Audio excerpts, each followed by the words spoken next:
Are you recording this, by the way, on your end, or do you need my Yeah, I recording? gotta record it and Okay, then cool. Redundancy is good. yeah. And mine has beautiful revolting face cam, Oh, nice. Oh, crap. which I'll probably edit out. Oh god, an ad. Oh, no. All right. Let me know when the ad's done. That's actually kind of helpful. Four, three, two, one, Sweet. and the ad is done. Are we live for everyone? In a world where we're live for everyone. In a world with Star Wars Legends podcast discussions. In a world with an oversaturated Star Wars market, I two channels come together for a show no one wanted. don't know. I kind of wanted it. Well, yeah, we wanted it, but Yeah. Okay, so hello, people. Welcome to the very first episode of Tapcaf Transmissions, the brand new podcast style YouTube series. What did I call it on Twitter, Corey? Um, uh, oh, it was great. It was it was like podcast. It was basically book what you'd club see on a style mayonnaise jar, podcast. Yeah, it's like on a May- mayonnaise jar. mayonnaise style dressing, which Miracle Whip. Oh god. So this is our brand new series. Mayonnaise likeness aside, we'll be talking about Star Wars Legends books. We're starting with the Truce at Bakura or Bakura. I'll probably go between each pronunciation today. And yeah, so the whole idea is we'll have a discussion on a book. You guys will hopefully read it in advance. And yeah, it'll be a great, fun time. Corey, do you want to This introduce shows the yourself homework of the too for people who don't know you for some reason? yeah. So hi everyone. I'm Corey. I have been involved with Star Wars stuff for about 13 years. Coming up next week when I started the Thrawn's Revenge mod for Empire at War. I've got my own lower channel where I do pretty niche stuff, and Eckhart and I have been looking for something to collaborate on for a while, and I think we both came up with the idea for the show individually and came to each other with Mm-hmm. it. So it was seemed Yeah. to work out pretty well. And for those who don't know, my name is Justin. I run the YouTube channel Eckhart's Ladder. I'm doing this introduction because the video, while live on my channel this time, is also going to be posted on Corey's lore channel, Corey's datapad. And then next week, we're going to switch it up. So Corey will have the live discussion on his channel, and then we'll have the VOD or the VOD over here. So he probably has a nicer stream setup than me, so if that's what you prefer, every second week, you'll get to experience that. Yeah, so tomorrow morning the VOD for this one will be up on my channel. The VOD is also going to stay up on Mm-hmm. Eckhart's channel, obviously. So whichever channel you want to watch it on, it'll be up at some point. But yeah, so if you're watching on my channel, definitely go over to Eckhart's channel and subscribe, and then you can see it live next time. And we will be reading comments and everything. So if you have any thoughts on the book, which hopefully you do if you read it, feel free to leave them. If you have any donations or anything, we will make sure that we get to it at the very least at the end. And next week, or sorry, not next week, but the week after next, we will be moving on to our next novel, which is book one of the X-Wing series, Rogue Squadron. I'd say it's a fan favorite. Yeah, it's usually I think it and the Thrawn trilogy are usually held up as the best Legends books. Hmm. But if So yeah, it's basically just it's like Top Gun in space. So I mean, you can't really go wrong. a lot of it kind of set the stage for everything that would happen Hmm. in the next 20 years of Star Wars. But And I think yeah, that's kind of a good place to jump in because we're talking about the Truce at Bakura. Came out in 1993. So notably after Thrawn came out and after Dark Empire. So it's in a universe that's kind of had the first bit of establishment done. We know, for example, that the Empire is crumbling after Endor. We know that the Alliance is kind of standing in, trying to be this new provisional government. They don't call themselves the New Republic in this; they call themselves just the Alliance. We'll talk about that later. So it's kind of interesting how it builds on what was established by those, especially the Thrawn trilogy, a lot more than Dark Empire. yeah. So you get mentions of things like Imperial Center and Palpatine, where the name hadn't been mentioned in a movie yet. Uh, Coruscant was brought up as Imperial Center in the Mm-hmm. Thrawn trilogy, but it hadn't been established in like the first movie that it.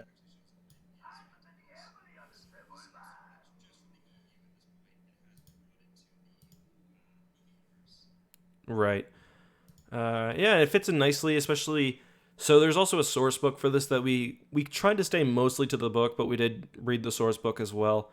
That came out 3 years later, and it was another excellent West End Games source book, and that sort of helped make it work well with X-Wing and just general with the universe as the source books kind of did back then. Oh, people are saying your sound is out. Let me just. I'm gonna check that I have no noise gate because yours was doing that a little bit too.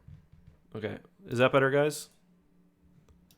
We should also So mention. see, there we go. Yeah, we meant to say this too. We're kind of doing a lot of this. This is our obviously first episode, so you guys are the ones that get to experience All the technical difficulties. yeah, all the technical difficulties and stuff. Is that better? Okay, Corey's back. I also noticed some of my donation sounds are coming through, so I am gonna try to fix that real quick. Let me just close that out. But yeah, so stuff like format and any technical issues, we're going to be trying to make sure we sort any of that out for as much as we can this time, and then also try to improve it as much as we can for next time as well. So anything that you guys want to suggest, that'd be very helpful. Yeah, totally. And just bear with us a bit. Yep. Oh, we should also talk about the name too, because if you've I think we like Tapcaf transmissions because Tapcaf is almost totally a Star Wars Legends thing. Like, I don't think they even mention it in the Clone Wars or anything. I don't think so. But it's one of those things. I'm trying to think of another example. One of those things where if you read Legends, they mention it all the time. Same with like repulse or lifts, you know. So for those who don't know, a Tapcaf is basically the Star Wars version of a bar. Usually, like you'll go down to the Tapcaf. You can also spell it with an E. But they also sometimes refer to it as a coffee shop, though it's usually a bar. So yeah, so bar or cafe. Yeah, because calf is coffee in Star Wars, so it's kind of a weird one. But should we start with the So I think we looked at a bit of the out of universe context. Just for reference, this book starts the first chapter is the day after the Ewok celebration. So Luke has just been shocked really badly by Palpatine, and he deals with that throughout the book. They start off on the fleet above Endor, and then it moves over. How many days did you say, Corey? 4 days, I think we. Yeah, I think it's 3 or 4 days max that the entire major plot of the book takes place, because they get to Bakura from Endor, and then it's from there 2 or 3 days before the entire plot happens. Yeah, and the book itself is kind of it's over a short period in the book itself. It's not insubstantial or anything, or unsubstantial, but there is it goes by quickly without a lot. All the action is really concentrated. You know, there's that scene at the beginning where the really weird scene where Wedge almost loses his hand, and then at the end there's the big battle and stuff, and then there's a couple little things in between, but the middle portions especially feel a lot and we'll do a full review at the end, but to me at least, the middle portions feel a lot like, oh, Luke went to Gariel's apartment, or Gariel came to Luke's apartment, or whatever else. It's it's a 339 page book, and I think the last battle starts somewhere in the 280s or something. Yeah. So it's there's a lot of character development, I guess. A lot of focusing on Han and Leia's relationship. Yeah. On one of Luke's first romantic interests, which is Luke's basically an incel. Every time that there's a romantic subplot in a Star Wars book that involves Luke, it's not great. Yeah, not great. I think is a good way to put it. So yeah, as I mentioned, the book moving in universe, the book basically opens with we'll talk about the bit with the message pod is a bit weird, and it took me a couple of times reading it to really realize what was going on. So basically, the Alliance fleet is in orbit. Most of the fleet's been not most of the fleet's been destroyed. I think they say 20% of the fleet is destroyed, but most of it's being repaired. So there's kind of a cool scene where Luke is in his X-wing and it talks about repair droids going between the ships, and just kind of I think fits nicely. Han and Leia are still on the ground, and I think in canon that's where little Kylo came from, but not in Legends. But but so there's this Imperial message pod, and it's supposed to be. They say it's pre-Clone Wars, very expensive, and it's being powered by some sort of crystal. Yeah, it's like a physical pod that they delivered. Yeah, It's a message in a bottle in space. kind of like And they from actually do talk a lot about how like HoloNet access is a very yeah. exclusive thing in this book. Like the captain, was it Commander Thanos that was surprised that the Rebel flagship in the book, the Flurry, Oh yeah, had because access to HoloNet yeah transmissions? because it was stolen Imperial parts, I think. Yeah. Um, yeah, so they have something similar with in Jedi Academy too, for the don't they have a message pod on the? Am I misremembering? But I think there's a message pod that Kip Duran hides out in Book 3 of Jedi Academy after he throws what's it called into the maw. He hides it in a message pod, but I could be misremembering. No, that sounds right. And then Han has to go and get him, and Yeah, he's sure he's dead. yeah. But yeah, They don't so kill him. we'll get back to that in about what 36 weeks, Yeah, quite a or while. probably more than that with our next Quite a while. our Jedi Academy read through. Yeah. So yeah, they find this message pod and it's being powered by these crystals. And what is it? If the crystals touch, the whole thing will explode. So Wedge has his hand in there basically, and I can't remember if he's trying to keep them together or keeping them separated. Either way, his hand is being crushed, and Luke has to. It's a very kind of complicated thing, and it's not. That's one of the things about this book. It's like they're still figuring out how the universe works.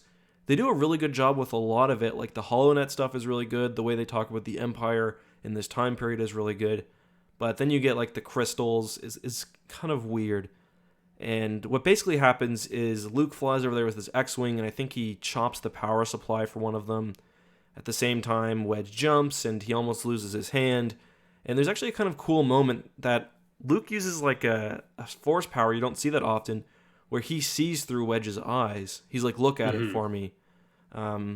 Usually it's just like something like that would be like empathetic, like he's feeling what Wedge feels, but he actually sees through his eyes. I thought that was pretty cool. Yeah, I'm trying to think if that comes up too much, because I think it was something that came up more with like Jason's weird Force Odyssey, where he went to other Force user groups and learned a bunch of different powers. I don't think it's something that you ever really see other Jedi do. One thing that's kind of similar, like back still when like the books in the 90s, they would often have Luke disguise himself without actually, like later on they would use makeup, but I'm trying to remember. I think in Crystal Star, Luke basically disguises himself through the Force. Basically, he alters his appearance, and that's kind of similar to me because it's kind of affecting what people see, but I guess it's different in a way. But yeah, it's definitely kind of an esoteric Force power, I guess. Well, he also directly mind controls a Pwek slave, which are like these basically Chad Ruvi to Virgin Pwek slave. Virgin Pweks. You didn't want to say it, but I think felt, that's I felt okay saying it. Speaking of, I guess we kind of well, maybe we'll get to the Siru later, but so he mind controls a Pwek. I actually don't remember that part. Which it was when he was. I think it was when he was breaking out of the thing at the end that they set up to touch him. Oh right. But we'll probably get to that a bit later with jumping ahead to the end of the book. Thinking about it, he does stuff like that too with the battle droid starfighters. He's like killing yourself is better than. But yeah, we'll get to that. We'll talk about because the Siru are a really weird faction. They use some strange technology. But basically, we're kind of moving right into this. The message pod is basically from, isn't it, would you call it an outpost or just an occupied, it's an Imperial planet, Bakura, in Lake Endor. It's really far out from the core. And yeah, back in I guess, galactic terms in this book, they talk about mostly something is either on the rim or it's in the core. And of course, the core is where everyone is. And this is in the source book too. And then the rim is, much, much more unlawful. And, you can find stuff like that from the earliest bits of Star Wars. But yeah, Uh, sorry. yeah, later on, the Siruvi and a bunch of surrounding areas get mentioned as being part of the unknown regions. I don't Right. think that was really established yet, but Bakura is basically right on the edge Yeah. of known space before that.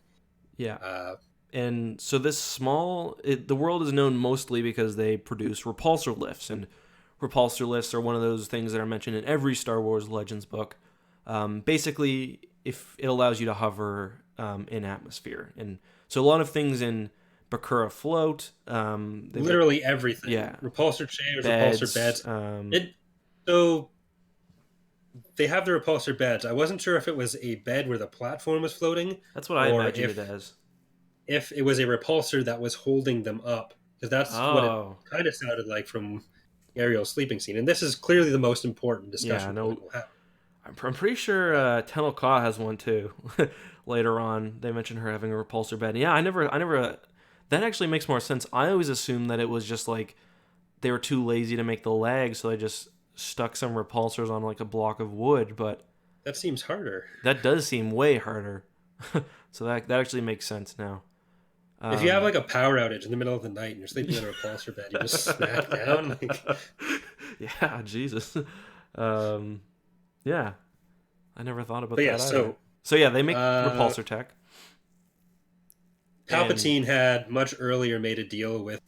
He had discovered the Siruvi apparently in a Force vision and communicated with them through the Force. spooky. Uh, that the Siruvi, so their technology is all powered basically by souls or life force, where they hook up uh, a being to these machines, and then they sap out the life energy to power their battle droids or basically anything else. Yeah, And like Palpatine had, you could be sorry, like, sorry, I just like, uh, if you're lucky, your soul gets ripped out of you and you power a battle droid. If you're unlucky, your soul gets ripped out of you and you power like a microwave or like the Sairuvi foot massager. So it's like, yeah, yeah, and they're conscious inside of this. yeah, Like you're still Luke reaches out and touches the minds in it.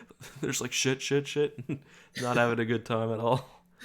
The Siruvi electric toothbrush. What a horrible life. Get another prisoner. We just batteries ran out. Um, But Palpatine wanted some of the Siruvi battle droids, which were very heavily shielded, really mhm. strong. They're basically mass spammable fighters that the Siruvi use.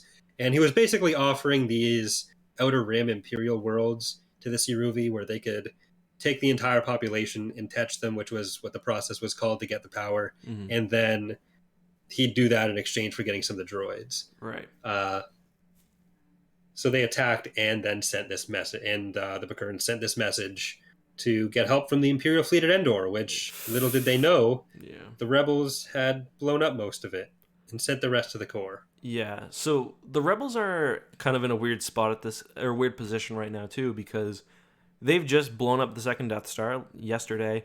Palpatine is dead, and they kind of see themselves now, and they talk about how the galaxy kind of sees themselves now, see themselves as a quasi-legitimate government. And interestingly, the source book talks about how they're not yet the New Republic, that would come much later, but they take the name the Alliance of Free Planets, which I found interesting because the Alliance of Free Planets is actually the name, and I should mention this isn't in the book, it's only in the source book. In the book, they just call themselves the Alliance, and the Empire calls them the Rebels. But the idea of an alliance of free planets as sort of a precursor to the New Republic first came back from the Marvel comics after Return of the Jedi because, and this is really off topic, so I'll keep it short. But basically, Marvel was super limited to what they could do, so they were kind of treading water. So they made this kind of new group, and that's what the alliance sort of is here. So not quite a full government. They wouldn't have, some worlds would have kicked the Empire off, but Bakura wasn't one of them at this point. They were still under Imperial command, and they have a very small fleet. The source book talks about how many of the planets in the Outer Rim wouldn't have any fleet, but because they do have these repulsor stations or repulsor factories, they have a single Carrack cruiser. And you say a DP-20 as well, Corey? Yeah, they had two DP-20s, which are the blocky Corellian gunships, Mm-hmm. according to the source book, and four four smaller corvettes that the source book draws like their IPVs, but are apparently something else entirely. Oh, okay. Those are the So very Empire ships. small things. Oh, okay. And in the book, it's mentioned that the Carrack is like 80% of the Imperial force, Yeah. which is It's basically like, sad. yeah.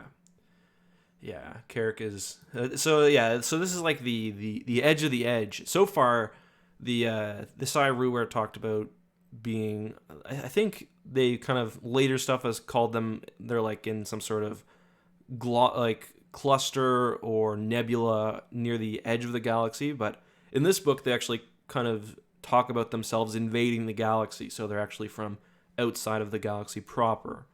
So that's how far out we are here, and that's why the alliance at Endor, which is also really, really far in the middle of nowhere, is best positioned to respond. And then they have the bonus effect that they can, Leia especially is like, well, we gotta get them with us if we're gonna be here. We might as well get our first planet in our new alliance. Yeah, and on their way to attacking Bakura, the Siruvi had taken another world called Groho, Oh or yeah, Groho, or G-Roho. I'm not sure how to that's a good pronounce try. it. But well, there we can just cut out whichever ones don't work Perfect. because I did like five. Yeah. So when they were taking that planet, it was like 5 years before, I think, Right. and they had captured a force-sensitive kid named Dev Sibwara, Mm-hmm. who is helping them with the attachment process because he can relax the people and make it much easier for them to take all this life energy. Mm-hmm. Yeah, So and he's also used to communicate with the Bakurans, and he like promises them this wonderful life free of pain and everything, where they can live forever as a battle droid. And his biggest dream in life is to become a Siruvi battle droid. he's also like, oh, and don't worry, our flagship is coming. And what's the Cyruvi name for it again? Shriwer, Yeah, which is like what, filled with eggs or something he calls it, or ripe with ripe eggs. with eggs. So basically, these alien lizards, and they do look like lizards with spooky nose tendrils, are coming in a ship called Ripe with Eggs. So enjoy that one. I'd join. Yeah, Like, yeah. But we should also mention I want too, to power the shields on a battle droid. yeah, because the battle droids have like two souls inside them. One's probably doing the flying, the other is just like, well, I guess because I'm doing the shields. Yeah, that sounds like the most boring thing possible. Yeah. Like Well, the other one gets to fly, presumably fire the weapons, all the fun stuff, and then it probably blows up in like 3 seconds because yeah, they're little 2 meter triangular yeah, pyramid or square base pyramids, and then shields, yeah. strong shields, but still Well, there's others shields. on the Ripe with Eggs that are just powering like, because remember Luke frees all of them, and it's like, yeah, we were powering a cable. Yeah, the paddle beamers. So they have these little melee weapons that are essentially tasers that just have contact. Yeah. Like they don't shoot people; they just smack them a bit, Hmm. and there's souls powering that too. So Can you imagine being like paralyzed by like your best friend? It's like they took Johnny and now he's paralyzing me. it's the worst horror movie ever. Oh man, that's like, yeah, that's. But we should mention too, Dev isn't really doing this on his own accord. He's being continually hypnotized Yeah, by Big they Blue. spray him with this hypnotic spray, like some sort of mind-numbing agent, and then he looks deep into the eyes of one of the Siruvi, a blue guy named Shitikith. Yeah, It's going to be impossible to pronounce anything yeah, of the it's like Siruvi name Shatiketh, other than Admiral Ivpicus, Yeah, because it that's picks nice isn't and bad. easy.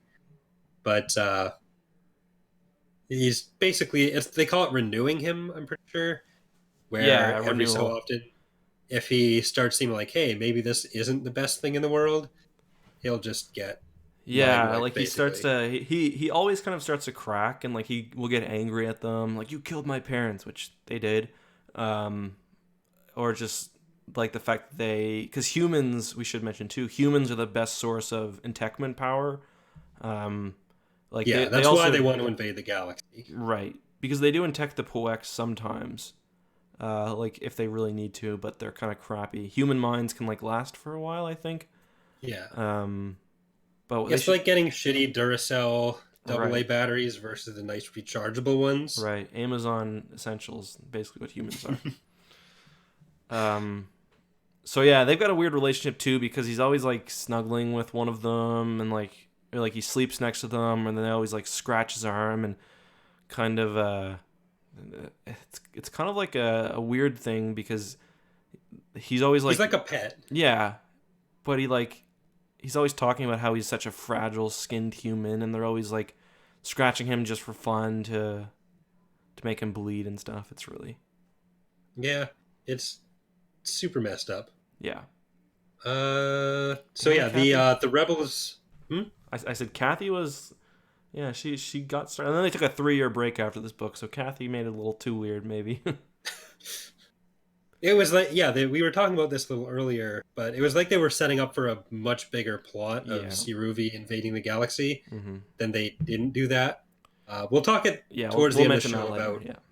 where stuff comes up again later. But yeah, this message in a bottle gets to Endor. Mm-hmm. The rebels intercept it because obviously the Imperial fleet is gone, and they decide they're going to send one Quasar class carrier, one Krellian corvette, and was it 5 DP-20s of their own to go and Yeah. help against this Yeah. invasion force of aliens who are going to dominate the galaxy? Yeah, it's kind of a Uh, weird fleet setup because it's like they could have given them something. Like this is like an existential threat to the galaxy. They're like take this fighter carrier. Best of luck, boys.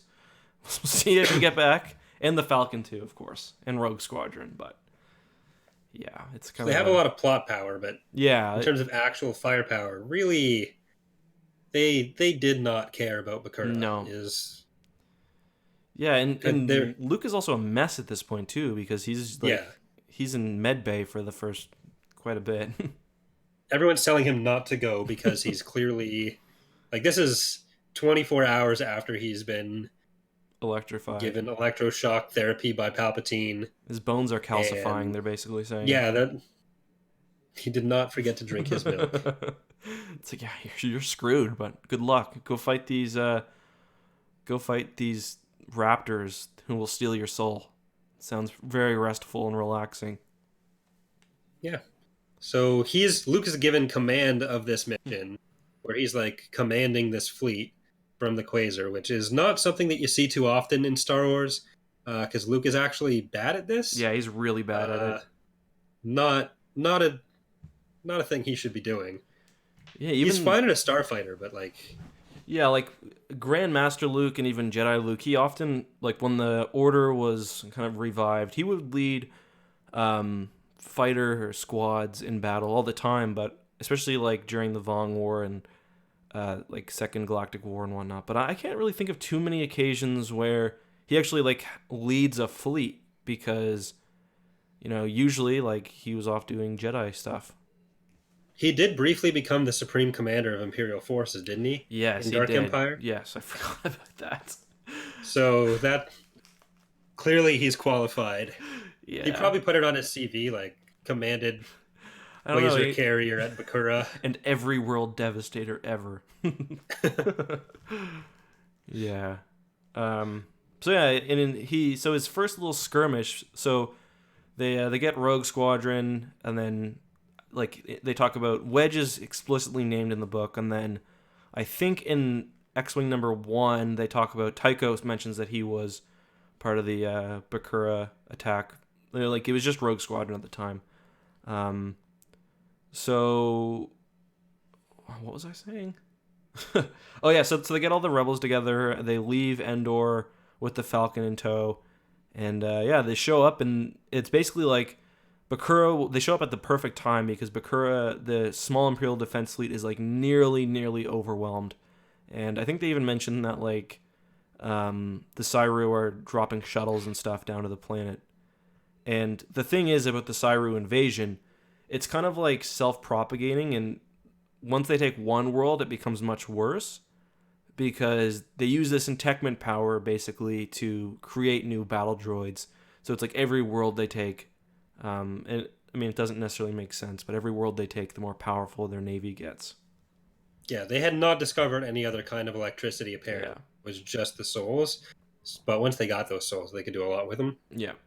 Oh, I forgot to mention too. Obi-Wan shows up, and it's like it's Right. There's a few Force Ghost appearances. yeah. And Obi-Wan's is kind of strange because it's like Obi-Wan will come in and be like, "Go visit Yoda," and then in this one Obi-Wan is like, "The Emperor called the Cyru." It's like Yeah, he knows all this stuff that he has no business knowing. yeah.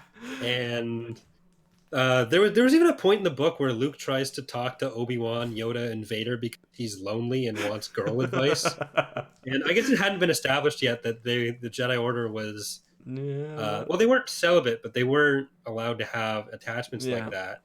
So that really it was super weird and whiny. But was it on the way to Bakura that Vader and Leia talk, or were they on? No, they're already there. It's weird Okay, too. I don't 'Cause want to jump ahead like it's that. also weird too because she's like just getting out of the refresher. It's very odd. Yeah, I'm always watching, Like, but what? Yeah. Yeah, we'll get there. especially when half of Leia's scenes in the book about like her and Han trying to have sex, which is uncomfortable for everyone. that actually But kind of. yeah, so they. Yeah, go ahead. I was just gonna continue on with the plot of the Mhm. book because. Yeah, it's probably important. But yeah, so the Alliance gets to Bakura. They start defending. There's a brief discussion between Commander Peter Thanis, spelled without the first E, Pter, because Star Wars, Second E, and isn't it? was it Petr or Pt? Isn't it PET? Am I thinking Oh about yeah, pterodactyls? yeah. I think you are. Or Wait, hold on. oh damn, too Sorry. many I shouldn't have dinosaurs. corrected you if I wasn't sure.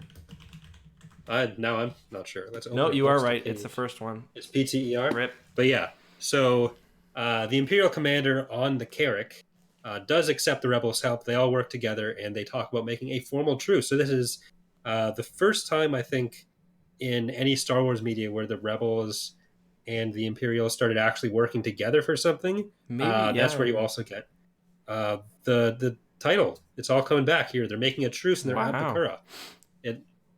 It was all leading to this moment.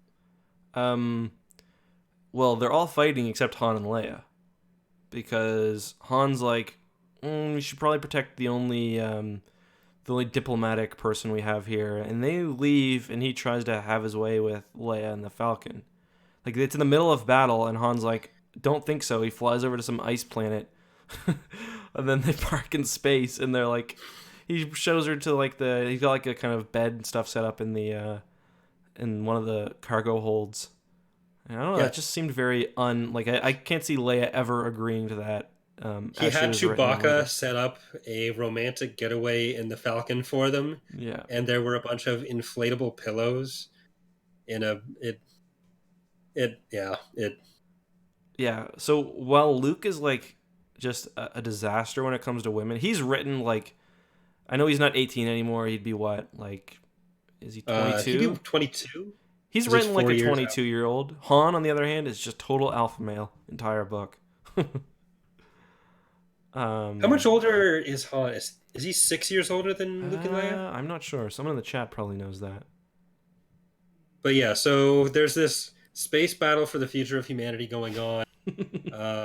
Chewie's trying to get Han laid, and Leia's having none She's of totally it well, at yeah. first. Well- She She comes around until they get shot by the battle droid. yeah, that kind of ruined the moment, which Yeah. you'd think they wouldn't have the moment then, but you know. Yeah. Uh, Then they land, I guess, and They go back and help in the battle a bit. oh right, yeah. And then they end up driving the Ceruvi off. They start retreating, and it's only like two major cruisers. I think it's a Shri class cruiser, a Luek class cruiser. So these are relatively small. They're Mhm. I think 600 meters for both of them. It's much larger than the Carrick, Yeah. I was- but it's the small scouting force. And then after that happens, the commander says he's going to do everything he can to make sure that it's the truce stays until they've dealt with Mhm. everything the Ceruvi are doing, and they do end up going to the planet at this point.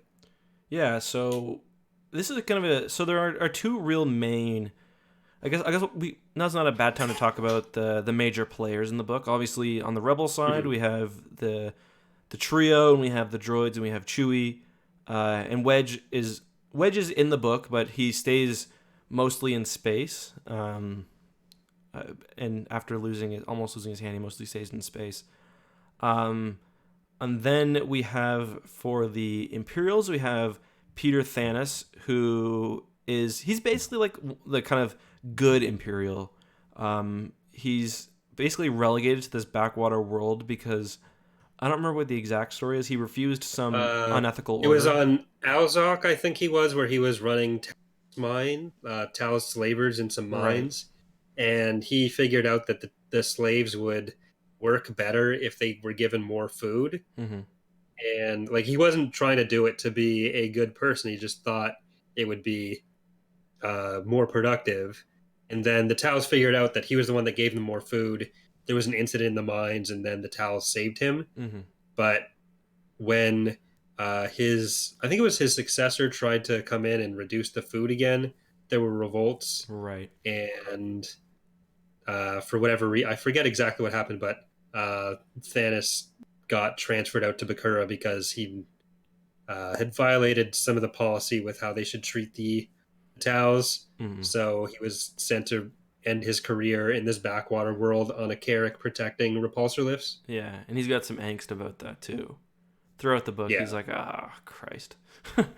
And then but him and Luke kind of connect at one point, and he's not like, a terrible guy. But then we have Governor Nereus, who would be like he's kind of like the representative from the Empire who keeps things in line. And he's much less. Awful. Yeah, he's pretty awful. He's creepy. He's got, what did you call it? Like a weird tooth and bug fetish? Yeah, so he's got like, it doesn't come up till the end of and it's super weird when it does. Yeah, it's odd. But he's got this giant collection of teeth. His desk is made out of a giant tooth. He threatens to pull out some of Leia's teeth as trophies too. And he owns other human teeth too. Yeah, it's just gross. Yeah, and the bugs, and he's just a really not a. He's creepy. He likes using little parasites for killing people and wiping memories and stuff. Like just any kind of parasite he can get to do whatever he needs. That's his go-to strategy. It seems like. Mm-hmm. Speaking of wiping memories, so we can talk. So those are the main Imperials at play. There are some other smaller ones, but those really are the main ones. And Nereus doesn't show up in later books. We'll talk about why later. But actually, I guess Thanos doesn't either. But he does kind of have an impact on the story. Yeah, he gets mentioned. So, and I guess just before we move on from that, just a little bit more context on Nereus is that with the Empire fracturing, it comes up with a lot of Nereus's motivations. Oh yeah, that there is this power vacuum within the Empire, so he's kind of hoping that he can do really well with Bakura and then position himself to either gain favor with the new Emperor and eventually, ideally, position himself to become the Emperor. So a lot of what he's doing kind of fits into that. So yeah, and even Thanos is kind of tempted because there's a big price on Luke's head still to be captured alive. So it's basically like, the rebel heroes are here, so if you capture them, like, your life changes. So one character goes one way through some forced suggestion, I guess, and the other, Nereus, is pretty evil throughout, and he wants. So even though there is like technically the truce on Nereus, like formally approves of the truce when he finds out Palpatine died, because it's basically knowledge that there's no Imperial reinforcements coming. So they team up, and at least they're supposed to team up and take on the Empire. It's kind of interesting too. You talked about the fracturing, and Luke has a line too about how even though Palpatine was dead, it would take months or even years for people across the galaxy to know. And I think that kind of tied into how Kathy Tears did or how she thought about the HoloNet stuff, where hyperspace or across hyperspace communication, it was not very fast, I guess, or not very accessible. Yeah. So HoloNet news, not a huge priority for them. No. Yeah, because you don't really hear, like, once they leave, I guess they have a little bit of communication with the Rebel fleet, but it's because the Quasar the Flurry has been heavily upgraded with, like, Imperial receivers and stuff. But otherwise, it's like, yeah, and Legends is like that's throughout. It's like different kind of levels of. It's like sometimes I think in the new Thrawn book did this too. It's like one holonet transceiver or whatever goes down, and basically you're cut off from the rest of the galaxy. So Well, the entire thing with the comics where Lumayo is Shira Bree in the mm-hmm. in the rebellion, where they have to kill that beast thing.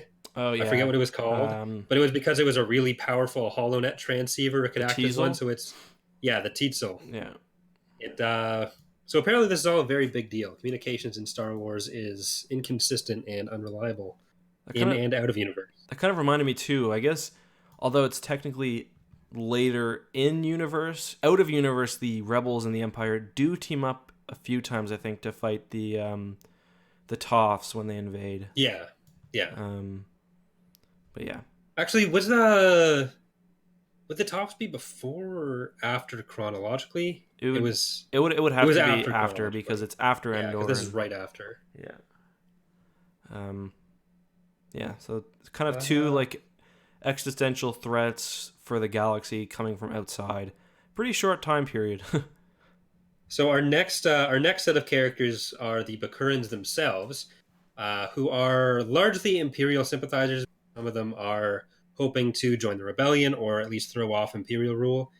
You have Jorg Captason, who is the Prime Minister, his niece Gariel Captason, who is a Bakuran senator.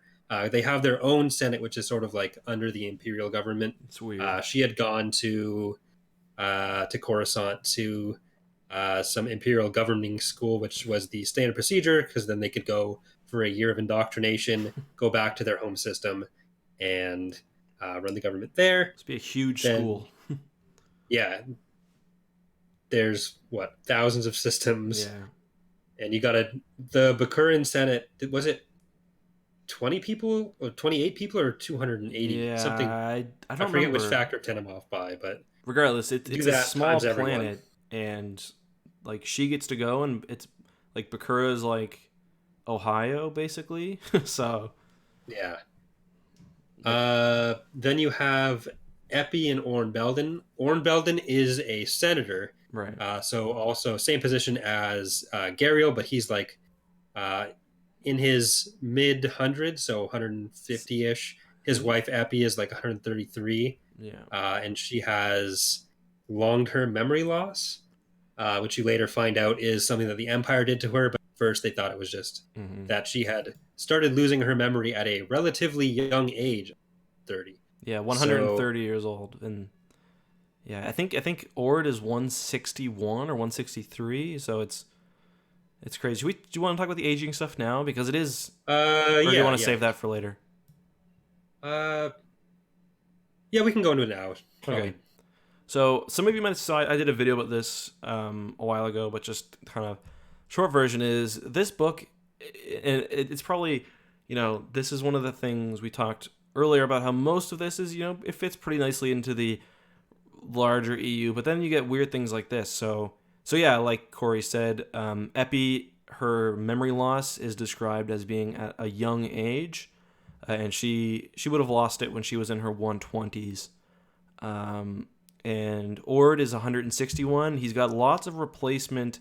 Like I think the source book says he's had 7 replacement eyes or something, and he speaks with like a voice transcoder or whatever. But he's still completely active and whatnot. And so this is kind of, it doesn't really fit in nicely with the rest of the EU because mostly when you get sick or when you need to replace something, you don't go for replacement organs, which is what you do on Bakura, according to this book. Instead, you usually just get a machine part, and you can basically have your brain put into a machine and still function. So yeah. Well, with Bakura, you can kind of fit that in with their hatred of droids. True. Where one of the first colony ships that went to Bakura, there were some droid malfunctions and they almost killed everyone. So you can probably just fit that in as That's like true. Yeah, I didn't really think about that. Parts. Whereas everywhere else in the galaxy, you lose a hand, just get a new hand. Yeah, that's a good lose point. A heart, get a new heart. But they don't really to be honest, not many characters die in the EU. and not many die of old age. Pelion is in his 90s. I think he's 91 or 93 when when he when gets he's shot. killed by Yeah. and he's You still have perfectly Akbar active. dying of old age, He's but a he fish was though. in his 70s and he had spent most of his life out of water, which the Mon Cal Right. they didn't enjoy. And then Mon Mothma had these like Nano, nanomachines yeah. that were eating her from inside for a while, and then she dies probably at a similar age to Akbar, but she Yeah. was pretty young, That also only in her 70s or 80s. reminds me that the Akbar thing reminded me.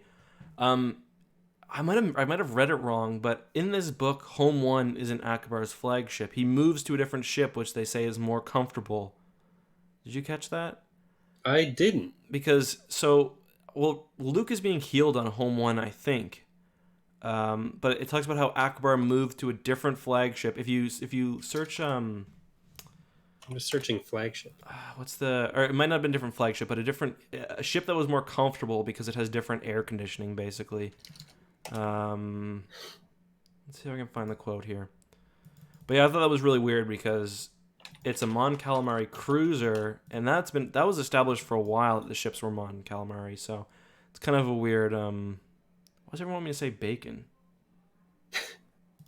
Um, Although the Calamarian had commanded the Battle of Endor from a chair under the broad starry viewport on Luke's left, Akbar felt more comfortable on his own cruiser. yeah.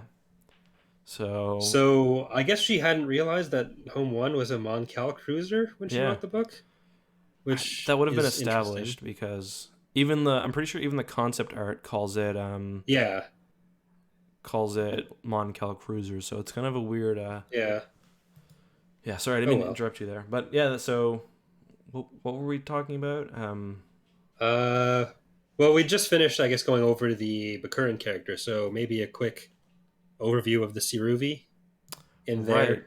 Yeah, do you wanna handle that because I don't All know. To right, me, they're so just Siruvi are dinosaurs. yeah. Have you ever seen Jurassic Park? Picture any of those, and just more tendrils coming out of their nose. Uh, but you have the two major Siruvi are Firwarung, Hmm. who's a brown Siruvi. They have a different case system that's introduced in a later book that is kind of inconsistent with what happens in Truce of Bakura.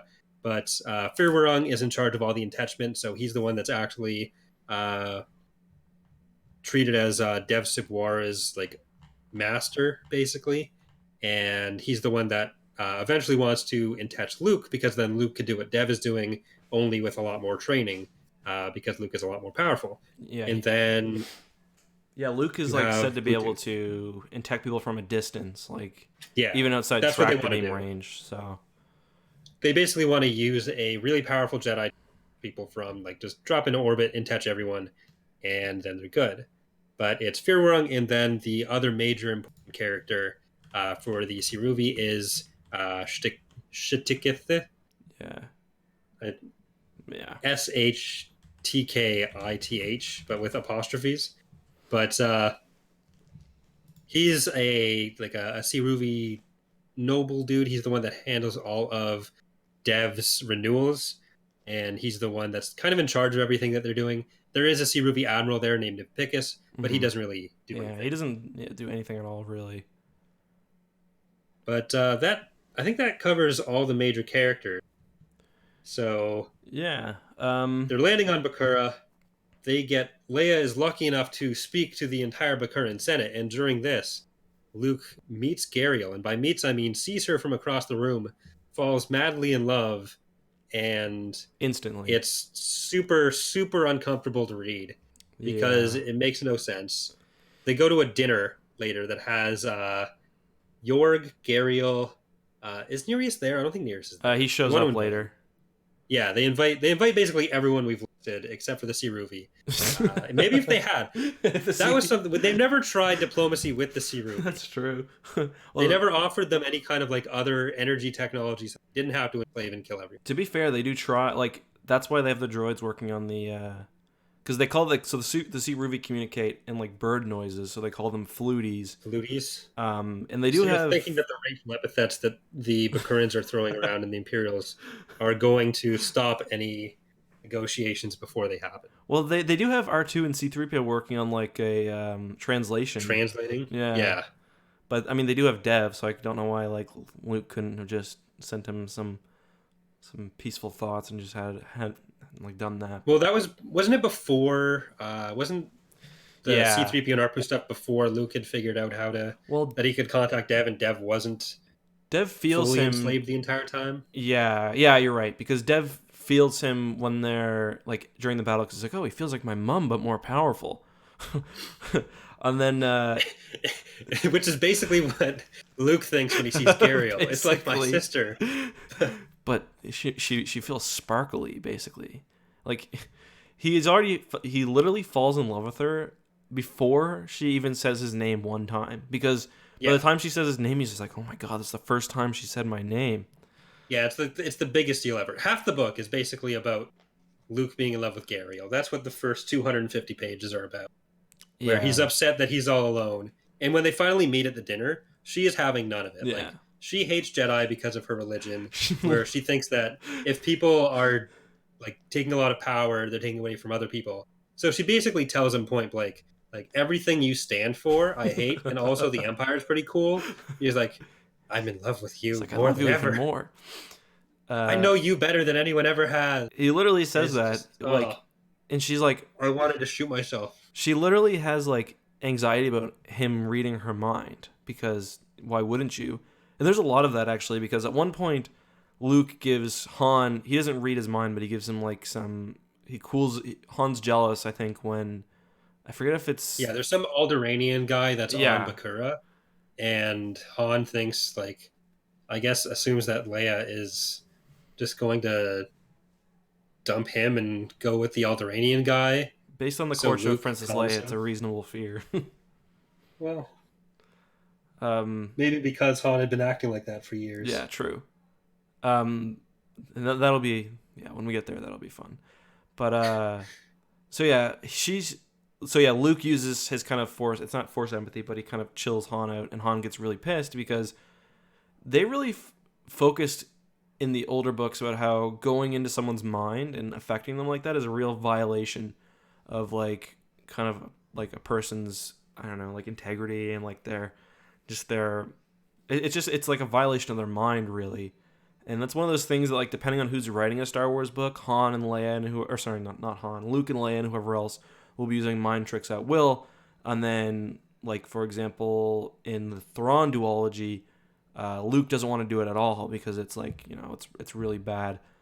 So Gariel is rightly worried about that, and Luke is like, no, I can't read your mind. I can just tell how you're feeling at all points. She's like, kind of, she doesn't like that. And also, I can see whatever you're looking at apparently at Yeah, any point. yeah. And then later, when they've had like one conversation, he's like, "This is gonna be hard to hear, but I've known you more than anyone ever has in your entire life." Yeah, and you'd think this would put her off even more, but the next day they get lunch together, Well, and yeah. then suddenly they're best friends, and she's apparently now super into him too. So just reinforcing all of the bad behaviors I'm getting from reading this book. So And just don't be Luke. That's the biggest takeaway for anyone who read this book. Stop. one of Luke's many troubled relationships. I mean, he blows up what's her name in a TIE fighter. He's got Danny, the Zeltron from the Marvel comics, who, he probably should have went for her because she was really into him, but he just, for some reason, because the Zeltrons are like hypersexual, he's like not interested. Like, Luke, you prude. He falls in love here, Gariel, after, literally 10 seconds. And then he falls in love with a computer, basically, with Callista. And then he falls in love with... Is there anyone between... Oh, what's the name of the one...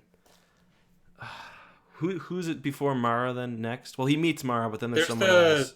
I think there's the other one who Falanasi, isn't can it? float. Yeah. Yeah, what's her name? I forget her name. That one was But weird. And then yeah, Mara... was that in Black Fleet Crisis, or was that in I think it is Black... Lando's? Yeah, it's Black Fleet Crisis. It's But well... yeah, so yeah. we'll definitely track this through line of the EU as we go through, but Yeah. But yeah, so while this is happening, I think this is the same day that Luke is having this meal with Gariel, where because it was sent by the Imperials, the Nereus had actually put a. This was after the Siruvi had said they want Luke. They had sent a delegation to Nereus saying, "If you give us Luke, we're going to leave." Some And reason he Nereus doesn't believes that. believe it, but he wants to give them Luke with these parasites in his lungs, where Luke will die, so the Siruvi can't use him for what they want to use him for. And then it'll infest all the Siruvi on the ship. So Luke gets those implanted at lunch because there's like larvae in the food. And it's fish But too, which is kind of gross. yeah, Fresh fish. there's twice that he eats seafood, and that's tracked explicitly in the book. But while that's happening, Leia's getting out of the shower.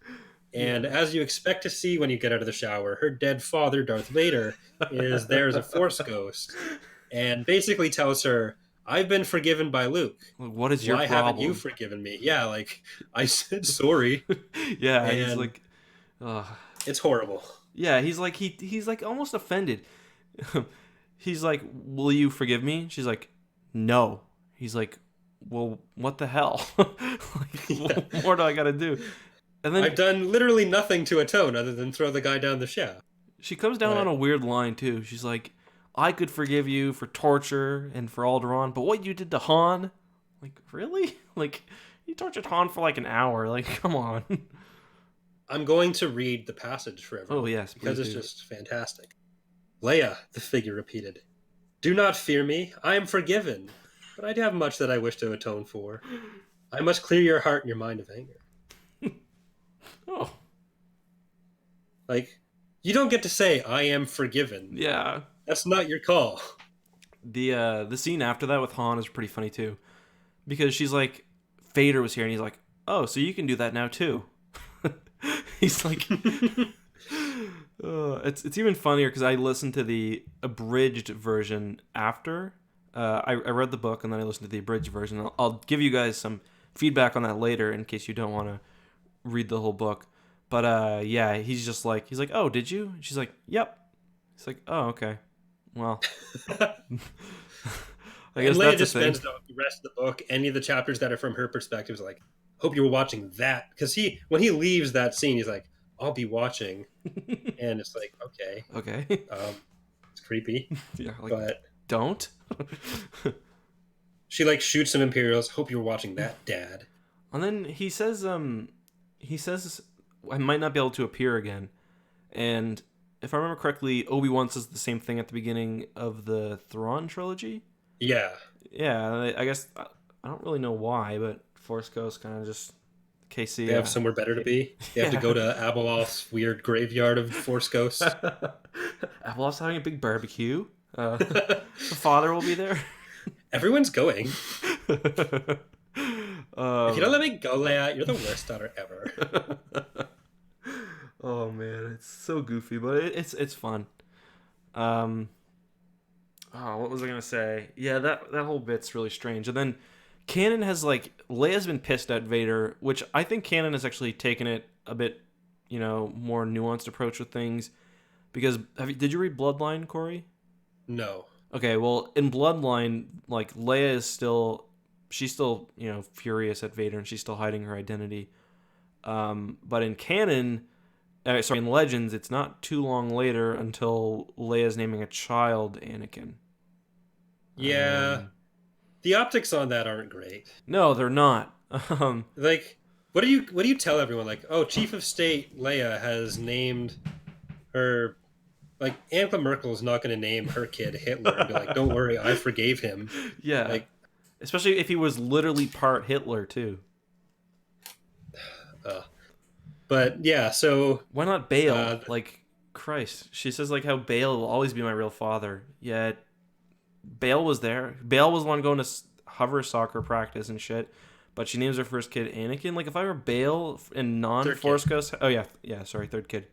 The family names of Jason and Jaina came up first. Yeah, of course. But like if I were Bale and Force Ghost Heaven, or non-Force Ghost Heaven, I'd be pretty pissed. Like That's probably why they did it. Because then, if they named Jason Bale, and then Vader's like popping in, like, "Hey, you see you're pregnant again." what's going on? Hey. So So how about that name? You got anything? Yeah, it's Actually, at that point, it would have to be Obi-Wan because Vader is apparently this is the last time Vader can show up, but Obi-Wan still had a few years left in him. true. Anakin's been telling me you're having a kid. He won't shut up. It's hard enough for me with my kid and my non Force Ghost grandparents to like get him away for a week. So imagine if he can just show up the second year of the refresher. It's yeah, you might be right. Obi-Wan got gets a few ships named after him, which I think is much cooler. Yeah, he also gets the Kenobi offensive mentioned, which is Right. a classic Clone Wars Yes. maneuver. One thing But that's go interesting ahead. about this time period, and we kind of passed this, is that like this is still before people knew what the Clone Wars was, because Yeah, the Clone Wars is mentioned, of course, in A New Hope. There are some usually they were told. I had a conversation with Pablo about this on Twitter. I think usually they were told to not mention the Clone Wars. There's one Marvel comic which gets it completely wrong. There's like clones of like Leia and stuff, and it's like the Clone Master. The Clone Masters were making rogue clones of people and stuff. And then there's in Thrawn they talk about Clone Masters as well, and the clones seem to be everyone basically thought the clones were the enemies, and even if you see the movie titled Attack of the Clones, that's what you'd think too. But George pulled a clever one on us, didn't he?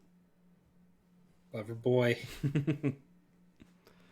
But so the thing that actually makes Gariel come around on Luke, that was phrased very poorly. Not really. But the thing that makes her change her mind is that Luke goes.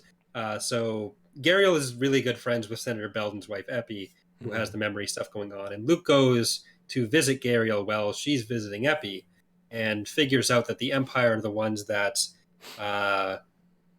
made her lose her memories and kind of go off. It wasn't a natural thing. So Luke goes in and starts doing some healing things that he apparently learned from Yoda on that weekend retreat he had to Dagobah that one time, where he learned everything about being a Everything Jedi. ever. Yeah. And shows Epi how to heal herself. Yeah. And eventually she does. She starts coming around. So He's so transparent about it. There's literally a line where he says something about like, I can use this lady, and this 160-year-old lady who's like thinks that she's his dead or her dead son and doesn't have her mental faculties. Yeah. He's like, I can Yeah, use Luke's this primary lady to goal get to is- Gariel. Yeah, not great. Buddy, Yoda's probably sitting there on some log, just not impressed, bud. Yeah, I think he mentions Yoda not being impressed multiple times with anything he does. And just listen to Yoda. Yoda knows what's up. Yeah, Yoda didn't But find it necessary to pop in. I don't know what's up with that. Gariel, on top of not liking Luke, also does really like the Empire. Even though there were purges of people, and that's how Epi's son died, the Empire does like killing civilians. Yeah. And Gariel's still like, yeah, that's fair, because the economy's doing all right. Yeah, and So her parents are killed, not necessarily by the Empire, but like during the rebellion, like on that planet some time ago. So yeah, I never really got why she was so pro Empire. I guess just so much indoctrination, but yeah, it's kind of weird. and eventually she finds out that Epi was actually a freedom fighter against the Empire for Bakura, and Gariel comes around. But while that's all happening, Siruvi have sent down a shuttle behind the Imperial lines with Imperial permission from Nereus to capture Luke. So there's a brawl in a Tapcaf, basically. Well, Luke's having lunch, basically. Luke's like, well, I better get some lunch before the big battle, because they know the battle's coming at this point. And he's starting to cough a lot from the readers know it's from these worms that are in his throat, but he thinks it's from his calcified bones from Palpatine giving him the EST. So EST. Yeah, because one thing we didn't the book really kind of focuses on the fact that Luke is in really bad shape at this point. Like the first few pages, he's like literally they confine him to a medical bed.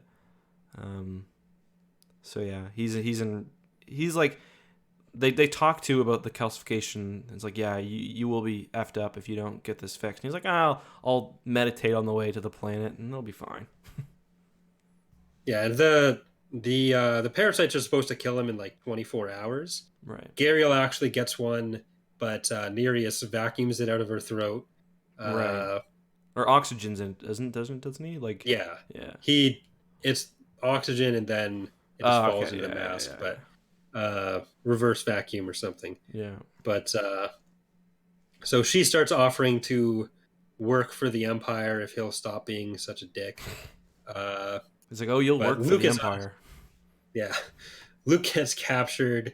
Him and Dev are the Siruvi had been testing the way that they could like hook Luke up and get him to attach everything, but Dev is starting to come out of his. He had felt Luke through the Force, and by contacting Luke, he was starting to get past all the brainwashing, even though they kept doing it. Mm-hmm. So it was lasting less and less time. But they end up on the Ripe with Eggs in orbit, and Luke kind of plays dead until he's hooked up in the machine. Then he uses mind control on one of the Pwek slaves, and just wrecks everyone in the room except for Dev. And they're having a conversation the whole time about whether he's going to be safe or not. Yeah, So and he kills a couple of the Cyru on the ground, or one. I think he kills. Does he kill Blue? No, he kills one on the ground. I don't remember which one. But the thing about that is the Cyru think that if they die in a non-consecrated world, that I think they go to like Cyru hell or something, or their souls pretty don't. much, they don't Um, get the eternal afterlife. So that's why they use the Pwek slaves for everything hmm and attach other people for everything. Yeah. Yeah. So But in the Gariel's in the yeah. So him and Gariel are getting a nice lunch. It's kind of annoying because they just come out of nowhere and kind of ruin it, and then yeah, they yoink him up there. yeah, they were finally just starting to get together, Yeah. and now he's in space. She's upset on the ground, thinking he's going to die because she knows about the parasites now. Mm-hmm. But Luke actually, when he's trying to heal Dev, because the Siruvi all flee the ship pretty much when they find out Luke's aboard.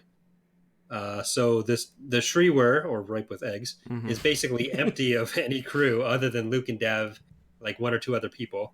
Luke kills, I think he kills Stikith, Ivpicus, and Furwerung On the all ground or on the? Yeah, you're on right. the ship. Yeah, yeah, right. He beheads another one on the planet, And but Dev is that just was an freaking unnamed out one. because he's still like he loves them basically. Like it's more than just Yeah. like a service. Like he loves them, and you do kind of feel bad for him.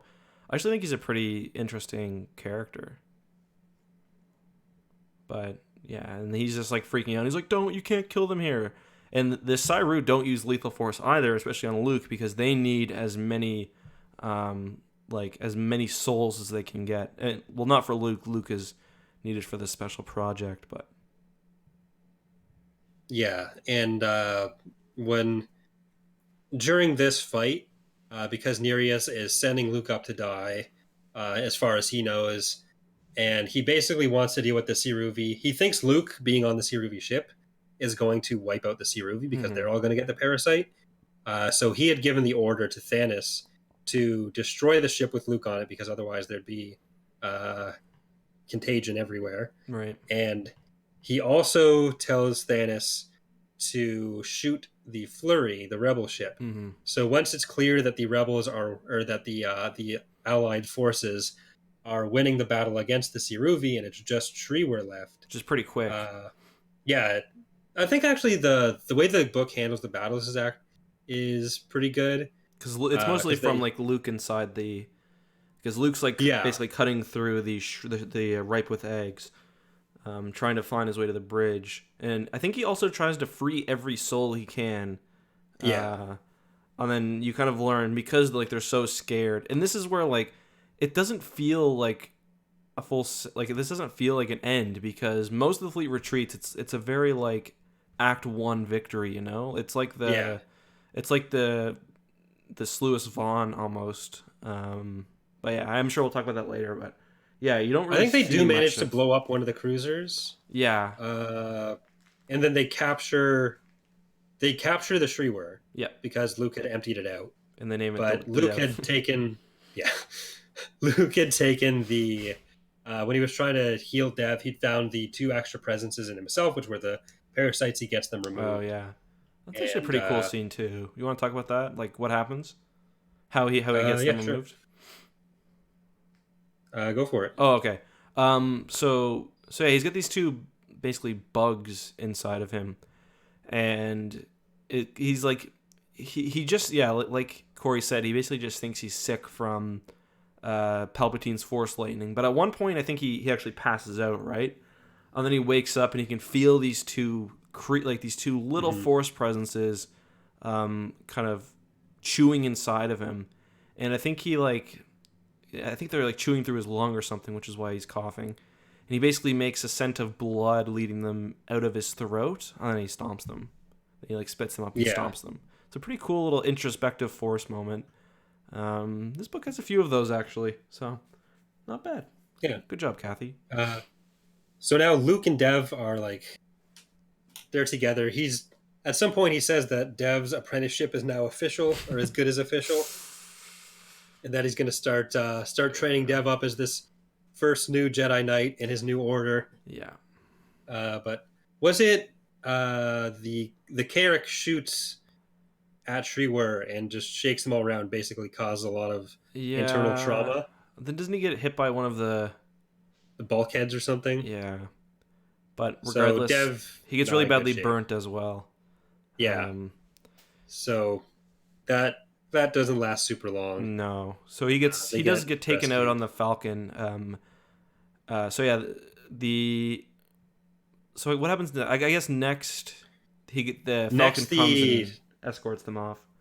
yeah, they convince Thanos that they don't need to kill Luke because Luke reaches out through the Force and tells Thanos, "Hey, Dude, we had a meeting why are you yesterday. doing What the this?" heck? Yeah. And then they get brought on. Luke is in the Falcon getting healed, and Thanos basically surrenders the ship. Mm-hmm. So the rebels now have control over the Carrick. They kind of put it in low orbit over the Bakuran city because they're afraid of Yeah. having to take on the 3,000 Yeah, they're like, we can blast you from stormtroopers. here. Yeah. So they go and they start threatening Nereus again, Mm-hmm. who And thinks still that Luke is dead. yeah, and then so basically they come out, they think Luke is dead, and then when Luke walks down the ramp, Nereus is like, "Oh crap, he's got those bugs in him." So he tries to shoot him, and it's such a strange moment because Luke talks earlier during the first battle where Wedge comes very close to dying and is only saved because the Falcon comes. He talks about how to what are the names of the planet, or like the flurry is from a faction that helped the alliance. Virgilian, Yeah, it's the Virgilian, right? traders. Yeah. Yeah.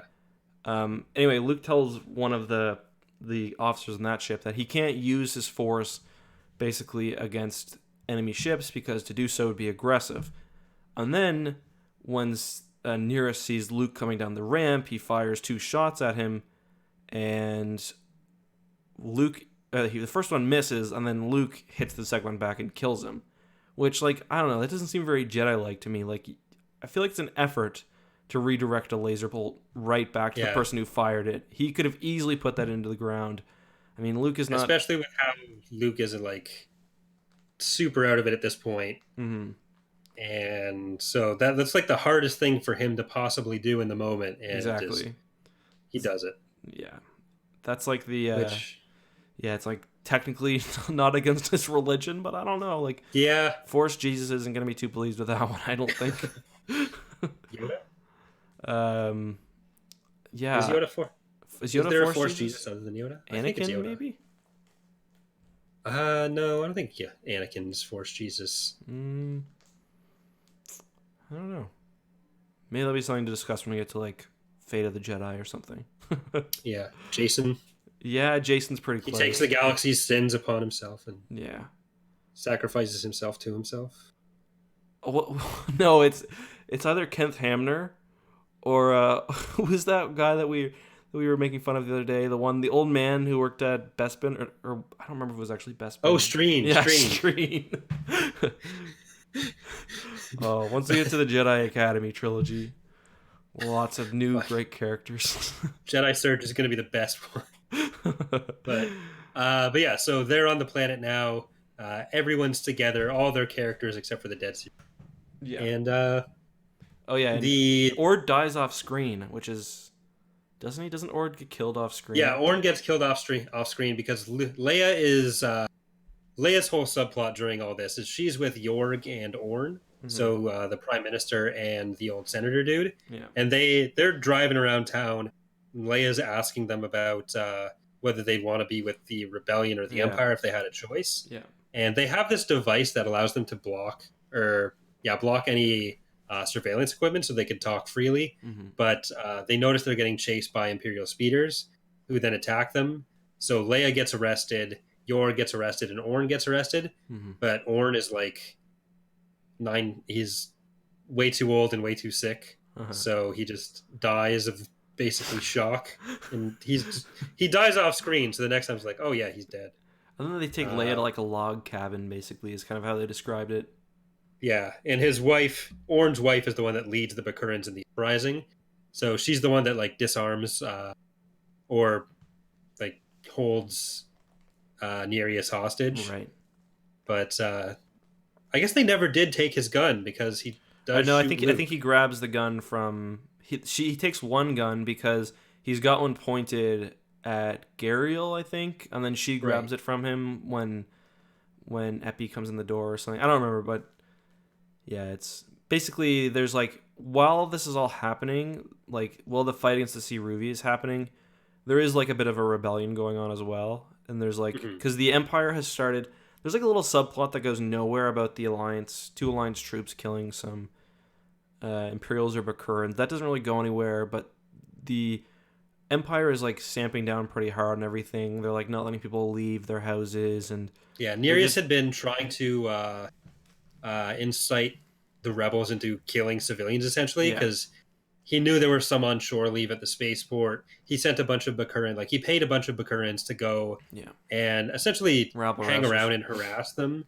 So they took a shot at some of the rebel soldiers, and then the rebel soldiers killed a few Bakurans who had been shooting at them and had been sent by the Imperials to shoot at them. Yeah. So while this is all happening, there's like a big kind of rebellion going on, and it's led by Epi, the 130-some-odd-year-old woman. She's like, oh, what I'd give to be 80 right now. If I were as young as Pelion. Yeah, exactly. But so after this, Gariel sees that her new best friend Luke is still alive. She thought he was dead too. Yeah. And they kiss because obviously. I think I should just read it, Corey. I've got the line here if you'd like. Let me just go for it. Hold on, let me just pull it up. I accidentally closed the book. Do I have it on our sheet here? Trust me, guys, it's worth. Okay, here we go. He pushed so basically they talk, and it's not going to work out because I think Gariel is still a little against his religion. Well, the main thing is that she wants to stay on Bakura. Yeah.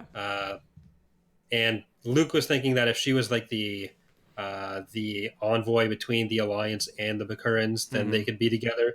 But she's like, no, I'm going to stay here. But all right, let me read the passage.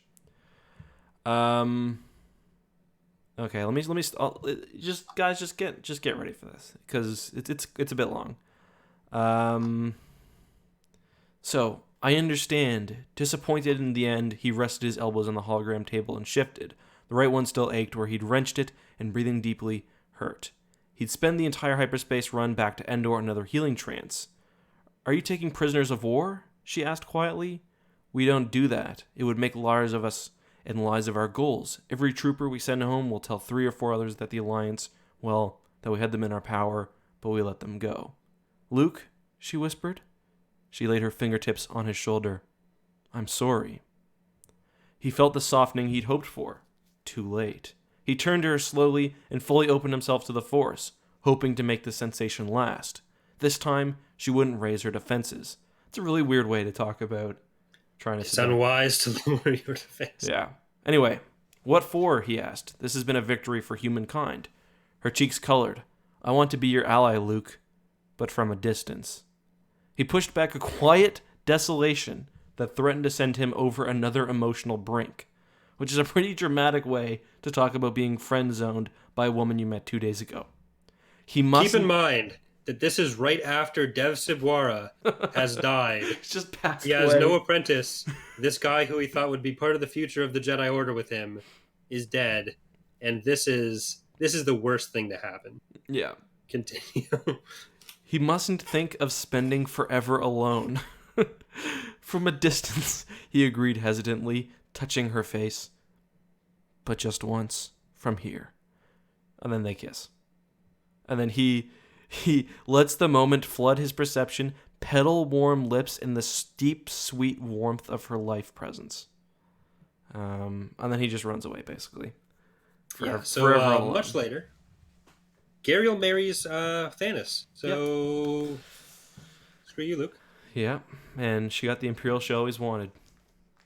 Yep, and the then Imperial he can never be. Luke never really gets... So, Luke meets Mara, of course, in the Thrawn trilogy, but there's not a lot of romance there. And you put a tweet out, which I agree with, which is probably why Luke and Mara work at all. Yeah, because Mara was introduced by Timothy Zahn and wasn't intended to be a romantic interest for Luke. Right. And you can tell that because there's even one part. I forget which book it is. I think it's the Jedi Academy trilogy where Luke calls Lando and he's basically sleeping with Mara. Because Mara answers the phone and she's wearing like just Lando's shirt. And then Zahn, when he wrote the Thrawn duology, tries to like cover up because then the relationship between the two is forming. And he's like, "Oh, we were just deep undercover trying to find George Cardass." Like, I think Lando. That's what he calls it. Yeah, deep undercover. I bet they were deep undercover. Yeah, looking for George Cardass. The kids are calling it nowadays. My parents aren't here. My parents aren't home. Do you want to come over and try to track George Cardass? I hear he's at when Exocron. She texts that her parents are out, but George Cardass is home. Oh God. Yeah, even Luke and Mara is a little cringy at some point. She just calls him. Yeah. Half of their relationship is her crawling. Yeah, exactly what I was gonna say. Her calling him farm boy.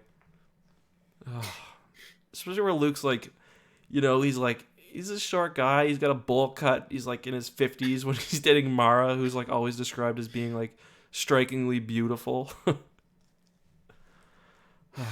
So off topic, but.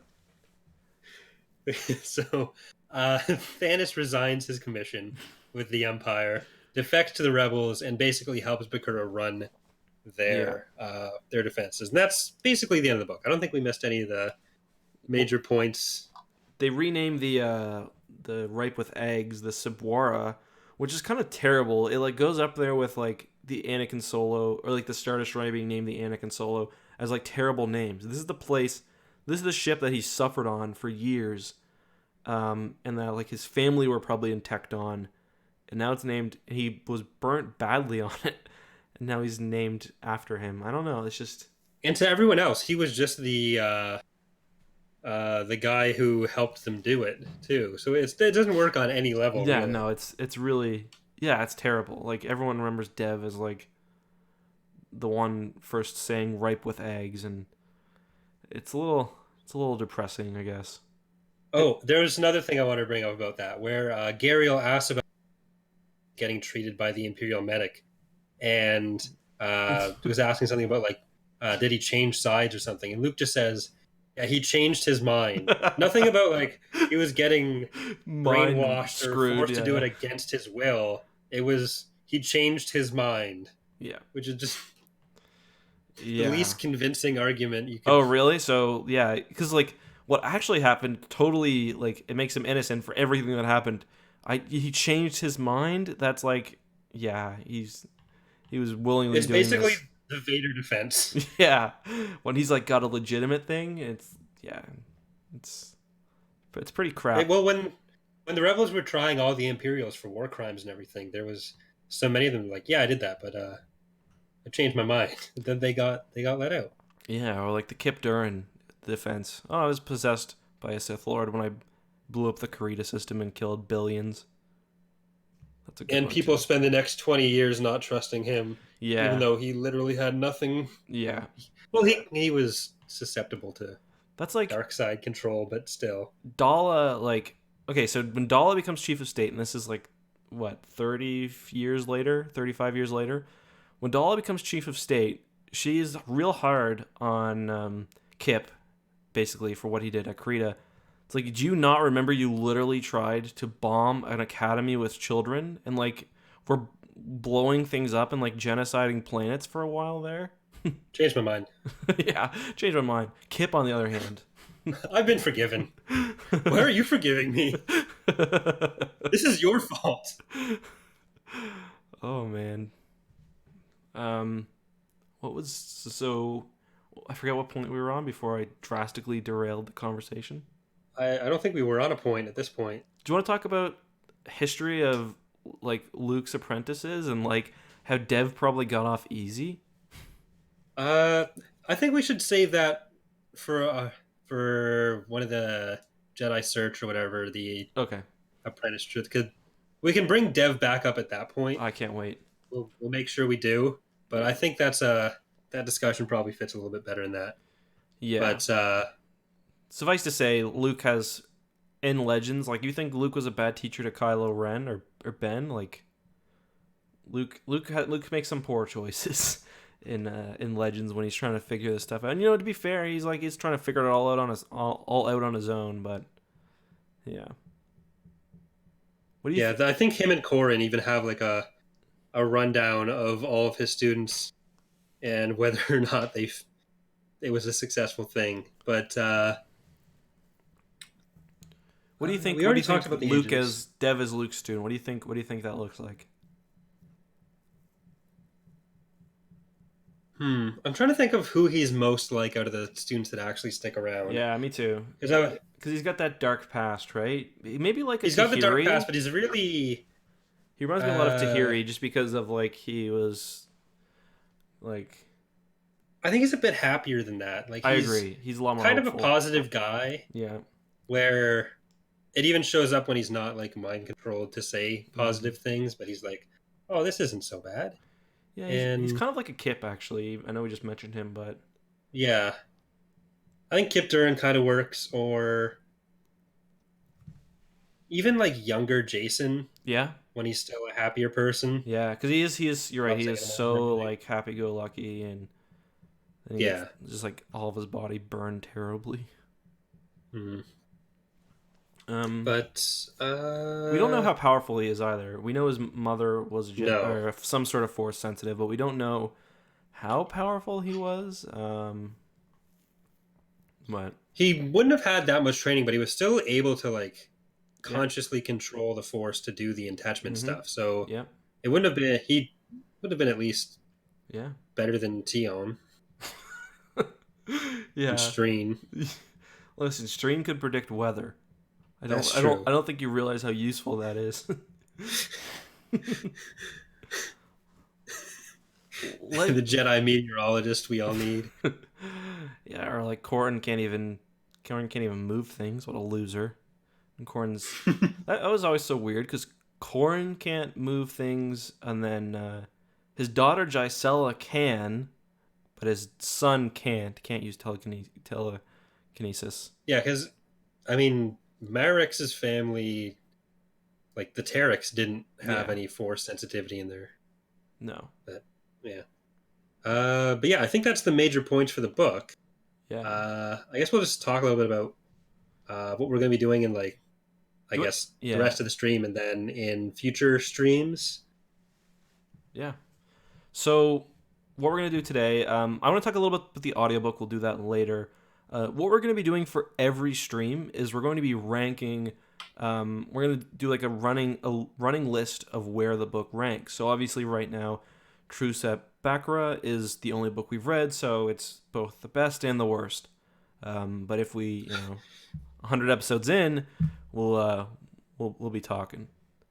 Yeah. So No, go ahead. I was just gonna say if we want to keep like definitely internally going to need to keep a Google Doc or something for that. Yeah. Because there's no way we're going to remember everything. But if we want to make that like publicly accessible for people to look Oh, good at, maybe idea. we'll keep it on, have it as a thing to put out on the stream layout, maybe, Mm-hmm. so people can see It's it a when we're great doing it. idea. We should. I mean, we should also probably just we'll give a review too, I guess, and just our general thoughts because we did. Yeah, I don't want to speak for you. Like we haven't been joking about the book because it's a little silly, but I do enjoy it. I think it's a fun yeah, book. And then we'll talk about also some of the later appearances of stuff that appeared in this book. This will be. We did mention this somewhat throughout, and for certain books, this will be like much more of a obviously the Thrawn trilogy. Like the things we see there really show up again. And then if you guys have any questions or comments, we'll also take that as well. And yeah. if you are watching this as a video, if you didn't pick up, we do stream this live as well. So do you want to talk about your general review of the book, Corey? Uh, I mean, I think it does a good job at setting up the period. So it is. We were talking about this a little bit before the stream, but it is a good place for people who haven't read any Star Wars books before, Yeah. where if they're looking to get into anything that happened after the original trilogy and they want to get into Legends books, it is a good one to start Yep. with chronologically. And like there's nothing in it that really presupposes you need No, there's or that you have a lot of prior no. knowledge. So it's really good for that.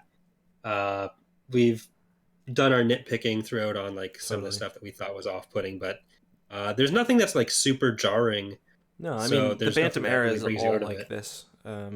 Yeah, And like for me, like you can make fun. Like although this is really goofy, but it kind of adds to my enjoyment in a way for these books. And some of that is nostalgia, but I don't know. I find it to be an enjoyable little adventure. It is in the end, not much changes in the universe. Luke doesn't get a new apprentice. He doesn't get a new girl. Han and Leia, their relationship doesn't change much. They get a the new. Siruvi don't Yeah. invade. Do you want to talk about that now as well? Because, uh, or do you want to finish your ranking or your review first? well, I think I've pretty much covered my opinion on it. If you want to say yours, then we can go into future appearances and all that. Yeah, same. I think I don't want to give a number for it, but it's a. I would recommend it whenever somebody asks me, and I get this question a lot. Where should I start with Legends? I always recommend. I will recommend you read the Thrawn trilogy first, just because some people don't like the New Republic era. It's my favorite, so if this time period interests you, you might as well just start with this book and then move Yeah, chronologically.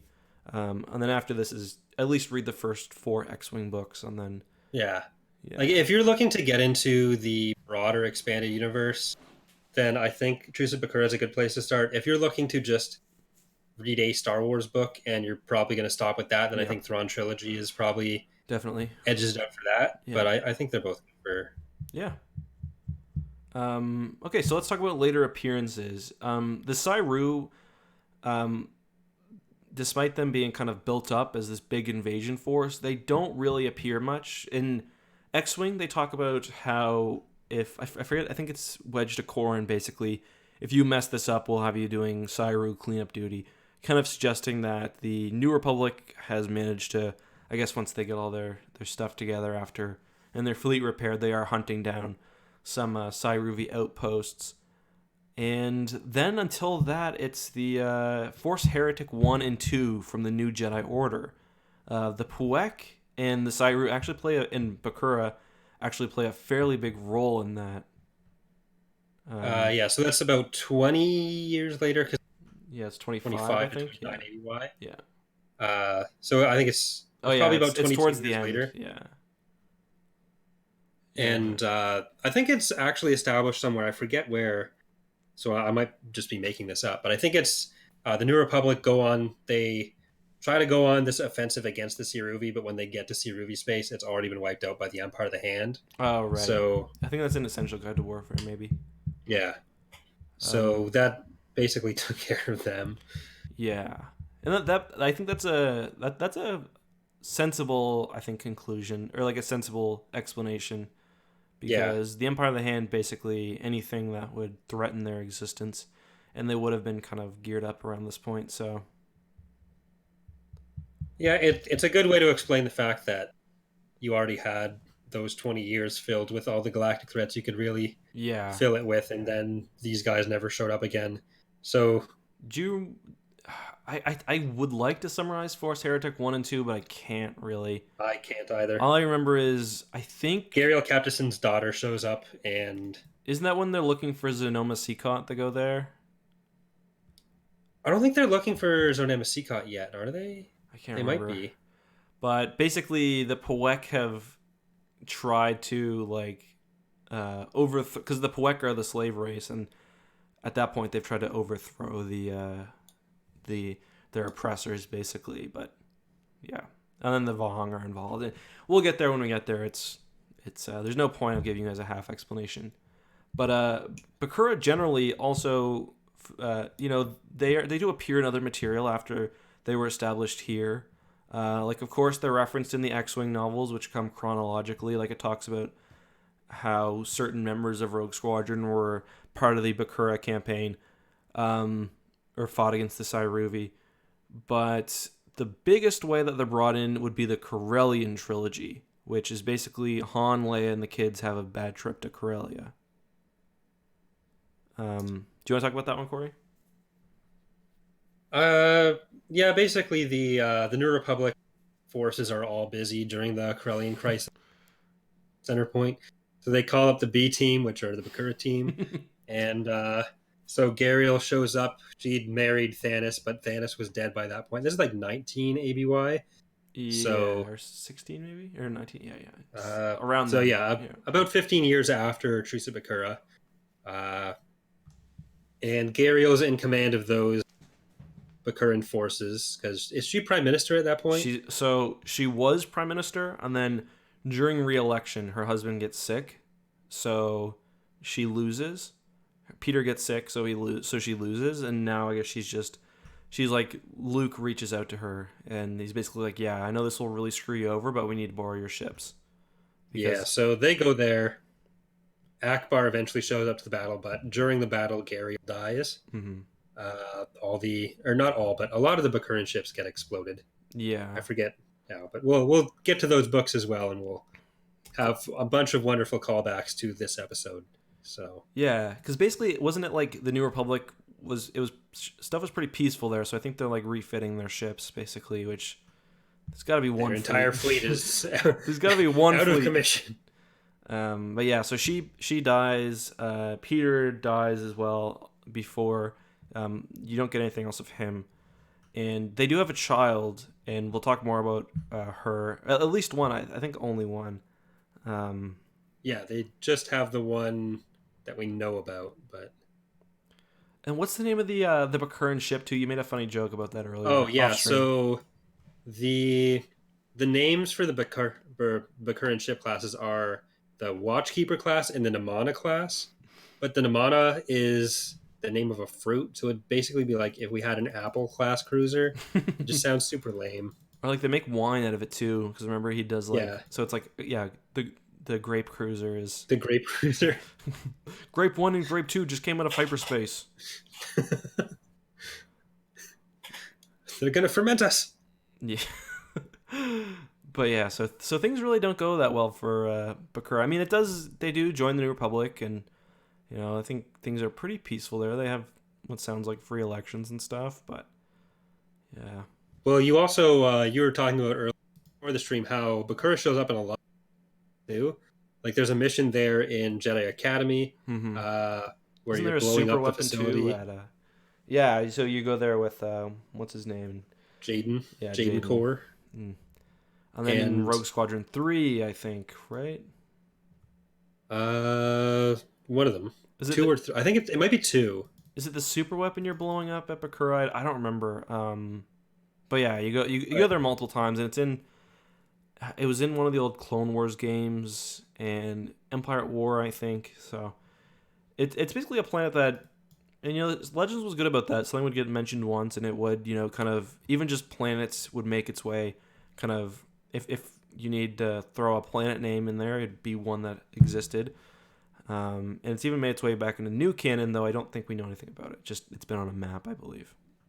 Photos bring up in the chat something that the last thing I think we were going to bring up in the later appearance thing, which was the interdiction field, Yeah, or the ability to get through the interdiction field. We have the it's the The HIMS, I think it's called, the yeah, HIMS, but I forget what it stood for. hyperspace Hyper inertial momentum wave, sustainer, I think. yeah, something. So they could go through interdictors, which Yeah, was and that's important cool for because of them. center point station.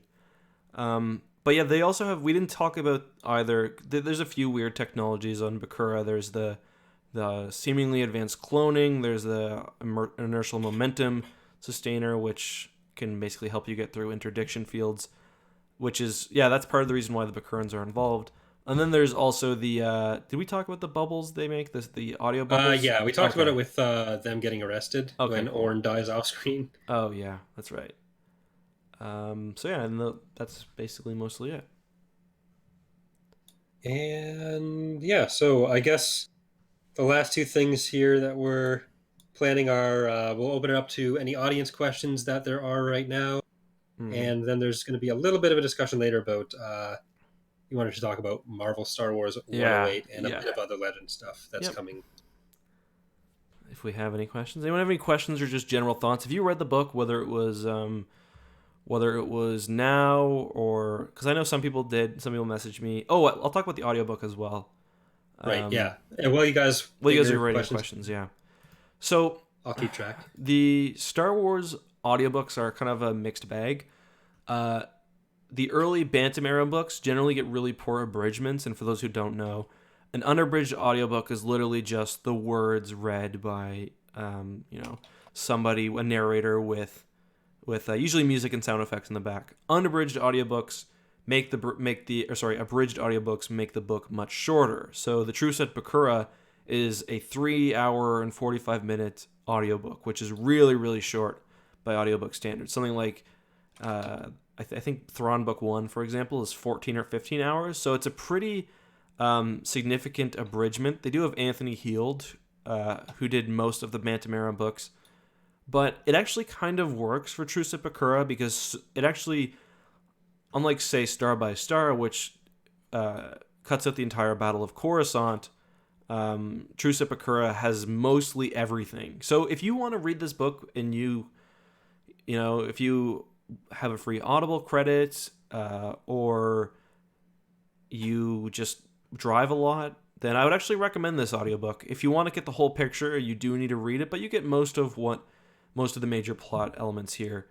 But going forward, say for next week when we do, or 2 weeks from now when we do X-Wing Rogue Squadron, I would not do the audiobook for that. The narration and the music is good, but until the Thrawn trilogy, that's when you guys can jump back on audiobooks.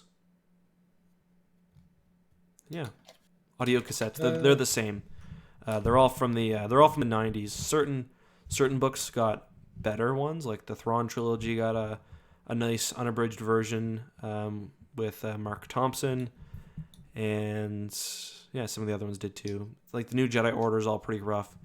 By Legacy of the Force, they got really good. They're still abridged, but the abridgment is really well done. And then Fate of the Jedi is all unabridged. All right, so I've copied in the questions to the Google Docs there. Okay. Anything you want to take a look at? Oh yeah, done there. Let's see. So that's a good question. Joel has a question that I meant to ask you, Corey, because I didn't know this, but you did. How far does the Leia not forgive Anakin thing span in the old EU, starting with this book? So what I was thinking, or my recollection of it, was that uh, she finally forgives him in the book Tatooine Ghost, Mm-hmm. which is about 4 years after this book. It's right before the Thrawn trilogy, where Han and Leia are going to Tatooine. I think they're getting it from Tatooine, where they're going to pick up a painting of an Alderaanian scene called Killick Twilight, Mm, where of Troy course. Denning wanted Killicks in another place. Oh, Troy. But yeah, so it's about 4 years later where she finally seems to come to terms with it and forgive him. And then, of And course, after Vader had already decided he was forgiven, so it's clearly. Corey, can you just answer a question? I just got a call. Sorry. Yeah, sure. So, Photo was asking, what do you think about how most of the rebel ships died? I mean, it was definitely a cheap shot by the Imperials to kill the Flurry there. If that's what you're referring to. So, I don't know if we really hear about the other rebel ships getting blown up. I don't think they do. Flurry dies, but the rest seem to be okay, or at least die in a less conspicuous manner. Yeah, Wikipedia says several capital ships died, so I guess some of the other ones died, but it wasn't that important. But yeah, I think we kind of covered that with the other parts. Brandon's asking, do you think it holds up to the extent of the EU and current canon? I mean, the review parts there, I think we kind of covered that it works as a good introduction to things, but uh, there are some things that if you read this and you read bits of Star Wars, like there are some inconsistencies, uh, but they're usually relatively small. There's nothing that really stands out as being super inconsistent. Uh, Obviously, it doesn't fit with new Disney canon because it's an entirely separate timeline. So Siruvi have even less of an impact there than they would with that. But and as we were saying, it sets up for some stuff that comes in. Gariel's involvement in the Corellian trilogy, with the Siruvi's involvement in the New Jedi Order. But basically, the New Jedi Order brought in as much as they could from uh, every other bit of Star Wars, like the Avitha come up there as well, and they tried to fit in as much as they could. So I'm just Sorry, I'm gonna back now. see. I apologize. Okay, you're back. Yeah. No problem.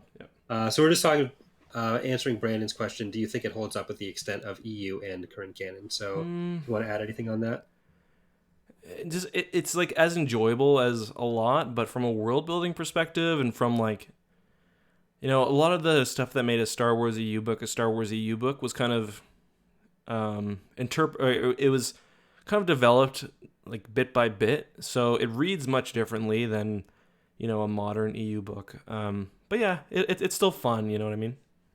Yeah, uh, there was kind of three different periods. It seems like with a lot of the EU with Legends, Totally. where there was the really early stuff where it was just Wild West of The whatever legends of the legends, they could basically. put in. Like, yeah, Marvel Star Wars kind of fits Mm-hmm. into that, and then some of the earlier like little one-off adventures where there were kind of like vignettes in the Star Wars universe, but there wasn't any idea that there would be or should be an overarching Right, like the daily plot to stuff, it. and yeah, Yeah, but then you get to like the Thrawn trilogy, Truce at yeah, Bakura, Bantam era. X-wing. Yeah, they started doing more of uh, more consistent overall plots, but Mm-hmm. still not really going for much character development in the long term. Like it's still Imperial Menace of the Week or Monster of the Week Yeah, kind of stuff.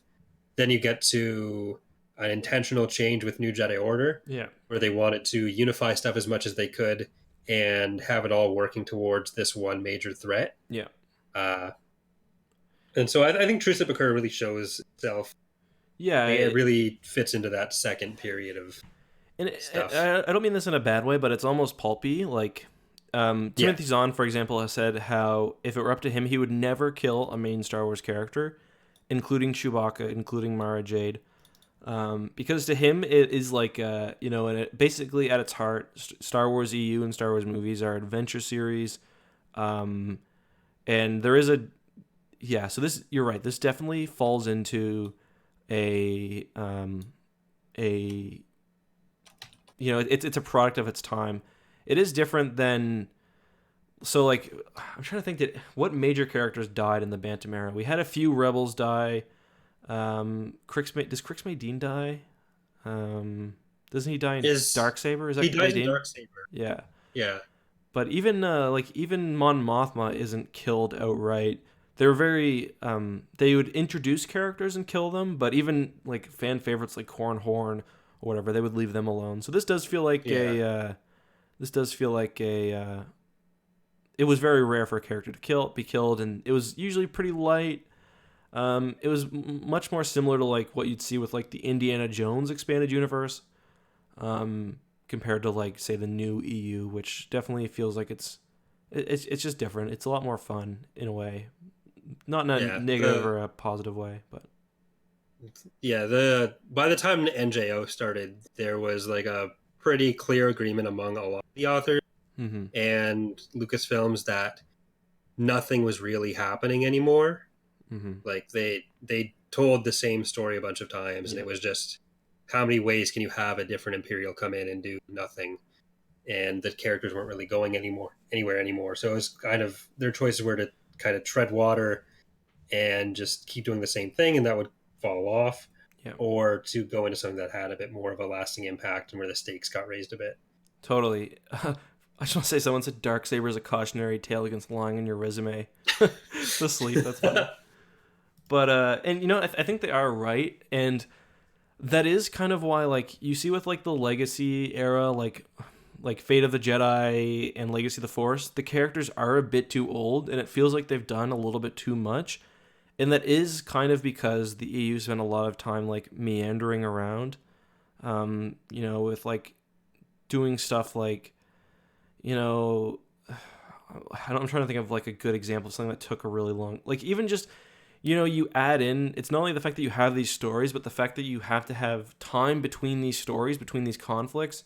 So, you know, you have like Dark Fleet Crisis, Corellian Trilogy, like all of that, like it just takes up time. And now you have Legacy of the Force and Fate of the Jedi, and Luke's like nearly 60 and Lando's 70.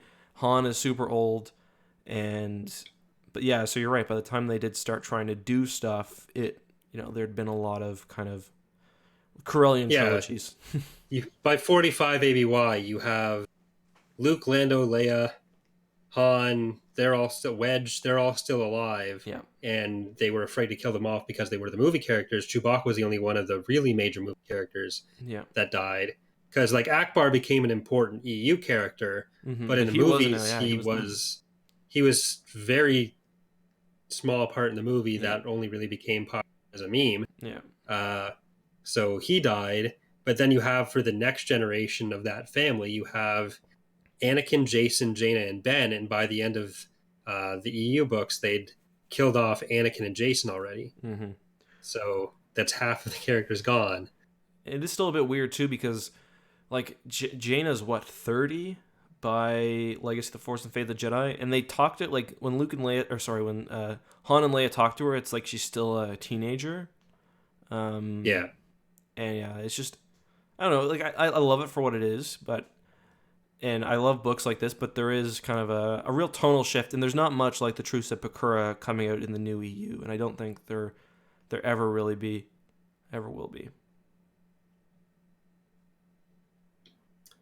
yeah. So for that reason, yeah. More. I guess we got more questions. Joel Davis, how do you feel about feel overall about the Empire and Rebellion teaming up with each other?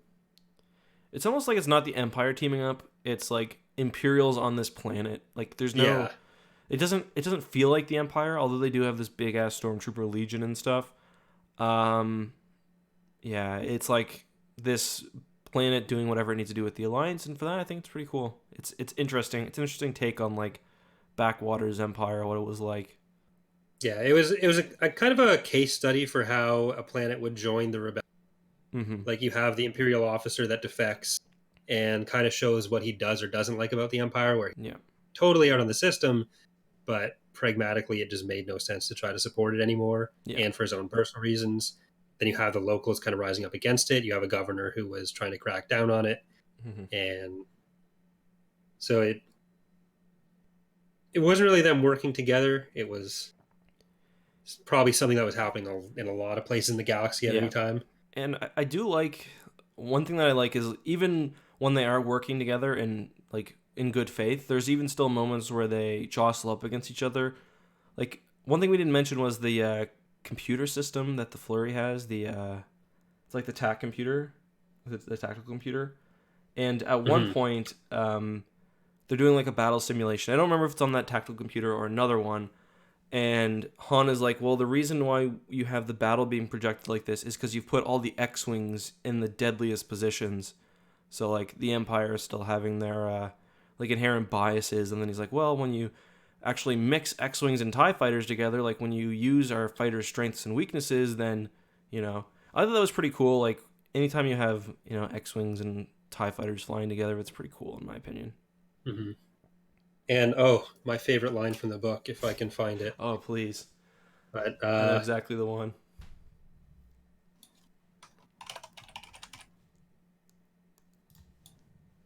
come on. I know which one you're talking about. Yeah. One TIE fighter went to the Alliance as booty. One TIE fighter as booty.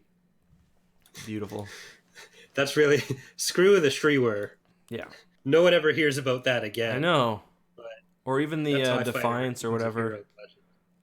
Also, they're like, we were going to talk about one way that the universe is different is just scale at this point. Yeah.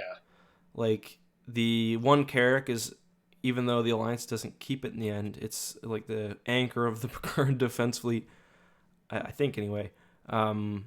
They talk and about, where the Endor fleet for the Imperials is basically like the biggest Imperial fleet in the galaxy. Yeah, exactly. Or the majority of their galactic forces. Yeah.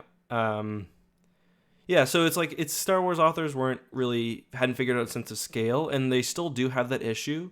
Like when we read X-Wing, I've kind of highlighted a bunch of points where, Star Wars is on a pretty small scale, both on like an individual battle and the universe, where it's like, yeah, the Empire has a dozen Star Destroyers left or whatever. But I think they did a good job as the time went on. They did a good job, and this book has some good parts too. Like they talk about 10,000 Imperial planets, which to me doesn't sound that far off. You know what I mean? Yeah, but you look at the scale of combat in like Truce, Bakura, or even the Thrawn trilogy, where like Thrawn's main force of 6 Star Destroyers was wreaking havoc on the galaxy. Then you look at Dark Empire, where it's like this system has 17 SSDs. Yeah, exactly. The Essential Guide to Warfare did 35,000 Star Destroyers. The Essential Guide to Warfare did a really, really good job, I think, of taking all of that and helping it to make sense. Yeah.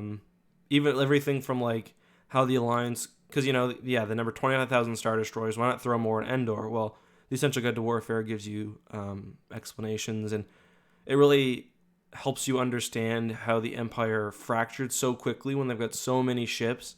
Like all the ships that were lost due to infighting and all the ships that were jumped on the Alliance side. And the Essential Guide to Warfare really helped with that. And the new canon is really going to need that help at some point too. Yeah. Because they did it in like a year. The New Republic and the new canon has basically the Empire defeated in a year. But there's different circumstances. Well, it used to be a very those sources did a good job of cleaning it up, but it was a pretty clear division between minimalists and maximalists in whoever was writing certain sources.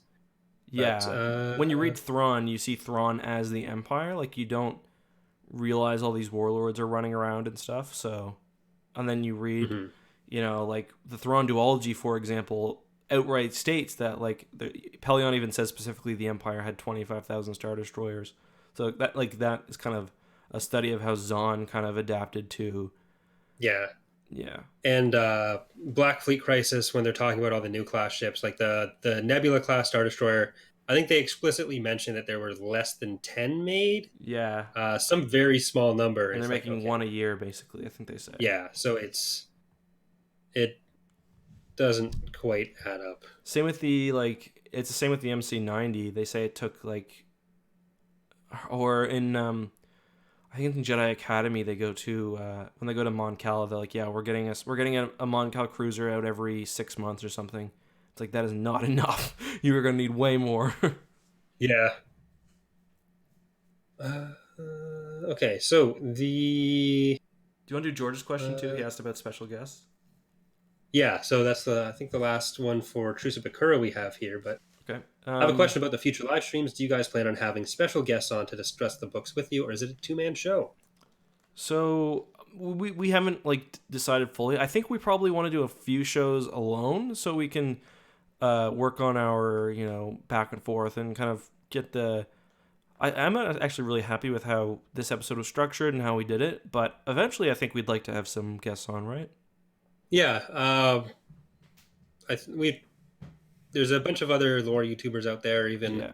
You can talk Star about Wars gaming, yeah. to uh, may or may not be Yeah. guest possibilities for the future, which we're certainly open to. Yeah, of course. But yeah, I think us having a few episodes of just figuring out the format and how that all is going to work Mhm.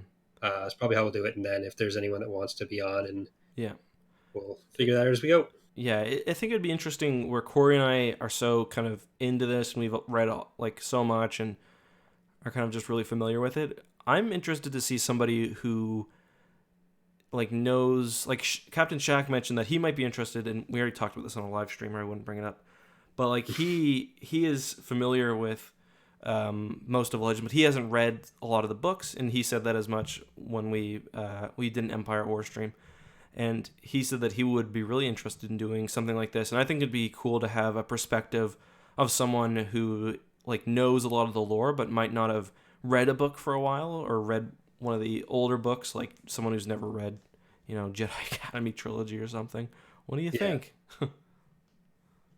So I think some of that'll vary just on like people's schedules and if Yeah. there's like a good fit for the book, because we've talked about uh, whether we're just going to do it like chronologically. We kind of left it open when we were announcing the show, so we'd have some freedom to, if we wanted to jump forward to another book, or if we wanted to like cover a movie at some point or Mm-hmm. another piece of media, we'd have Yeah. kind of that freedom, or a comic or something. Yeah. So we can kind of structure that around uh, if we ever have a guest on or whatever we're going to do. Yeah. Yeah. And maybe even a new canon book at some point. Like we're not like ardent canon haters or anything, obviously. But yeah, there's a lot of options. It mostly depends on your guys' feedback, what you want to see, what you expect. So make sure you let us Mm-hmm. know both on the live stream and after the video is finished and uploaded. What let us know not only what you enjoyed and what you're looking forward to, but if there's something in the stream that didn't work, if you didn't like the way how much I cut Corey off, or the way we talk about things, make sure you let us know that as well. But yeah, so I guess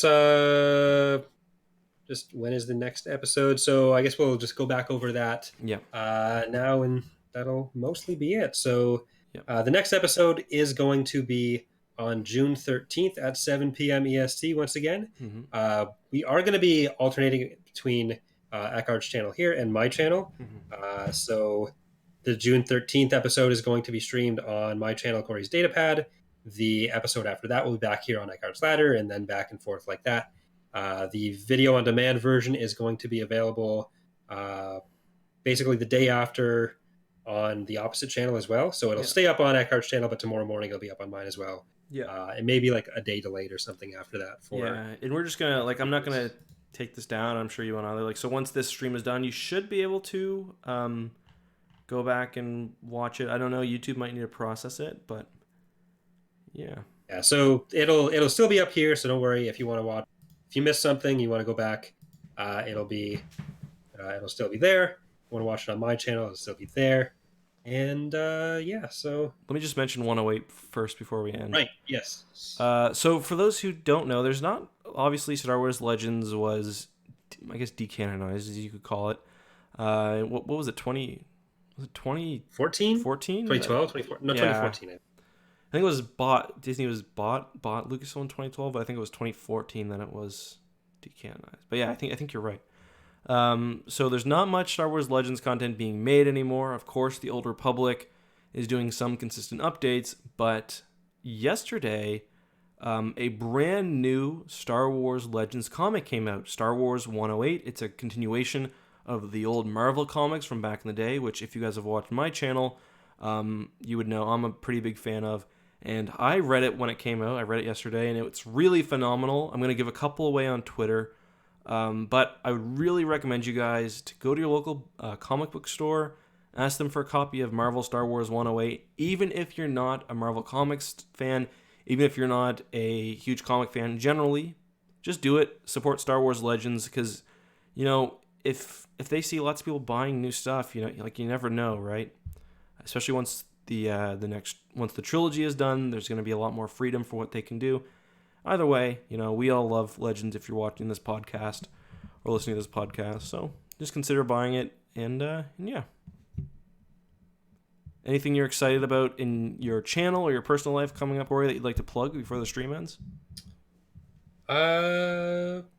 Nothing super relevant. I'm doing preview playthroughs for upcoming versions of Thrawn's Revenge, including our Clone Wars mod for Empire War that's coming up. Do you want to explain what Thrawn's Revenge Uh, is? Some people might not know. so it's Empire War, which is a Star Wars strategy game. I run a mod called Thrawn's Revenge, which takes place in this kind of period, post Endor.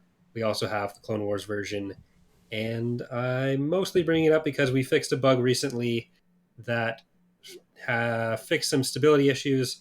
So it may be something that you see coming up on Eckhart's channel on Twitch. Someone is throwing garbage down the garbage chute, and it is very loud. But yeah, so there you go. Yeah, and trust like I didn't play Empire War that much back in the day, but I've been playing Thrawn's Revenge, and if you guys enjoy the post Endor era like I do, it's my favorite by far. The New Republic era, you guys should definitely play that. There's the level of detail. I don't think there's any Bakuras in it, but I don't think there's any Cyru ships in now, are there? Not yet. Not yet. We have the assets. You do have the assets? Well, we have a mod for Sins of a Solar Empire where we are in that. Oh. And we just need to get a ground model of the dinosaurs so we can actually put them in Empire. Has there ever been like a Jurassic Park mobile game or something? Like, we'll probably end up taking the Tauntaun animations from the base game and putting them on my own model. Oh my god, that's gonna be beautiful. Make sure you get the nose tongues as well. You have to. It's going to be their attack animation, just smacking people with them. Any exciting videos coming up or anything on your? So a lot of you probably know Corey from his gaming channel and the mod work he does, but he does have a lore channel, which is great. It does really, really deep dives on Legends issues that are never covered on YouTube. So any exciting videos you want to talk about, Corey? Well, this weekend my video is going to be Grand Admiral Marcio Batch. Right now I only do videos every Saturday. Mm-hmm. When I have I'm almost at the point where YouTube will let me monetize the videos. Oh yeah. Which means I'll be able to afford to spend a lot more time on it. For sure. So I want to get up to as close to daily videos as I can.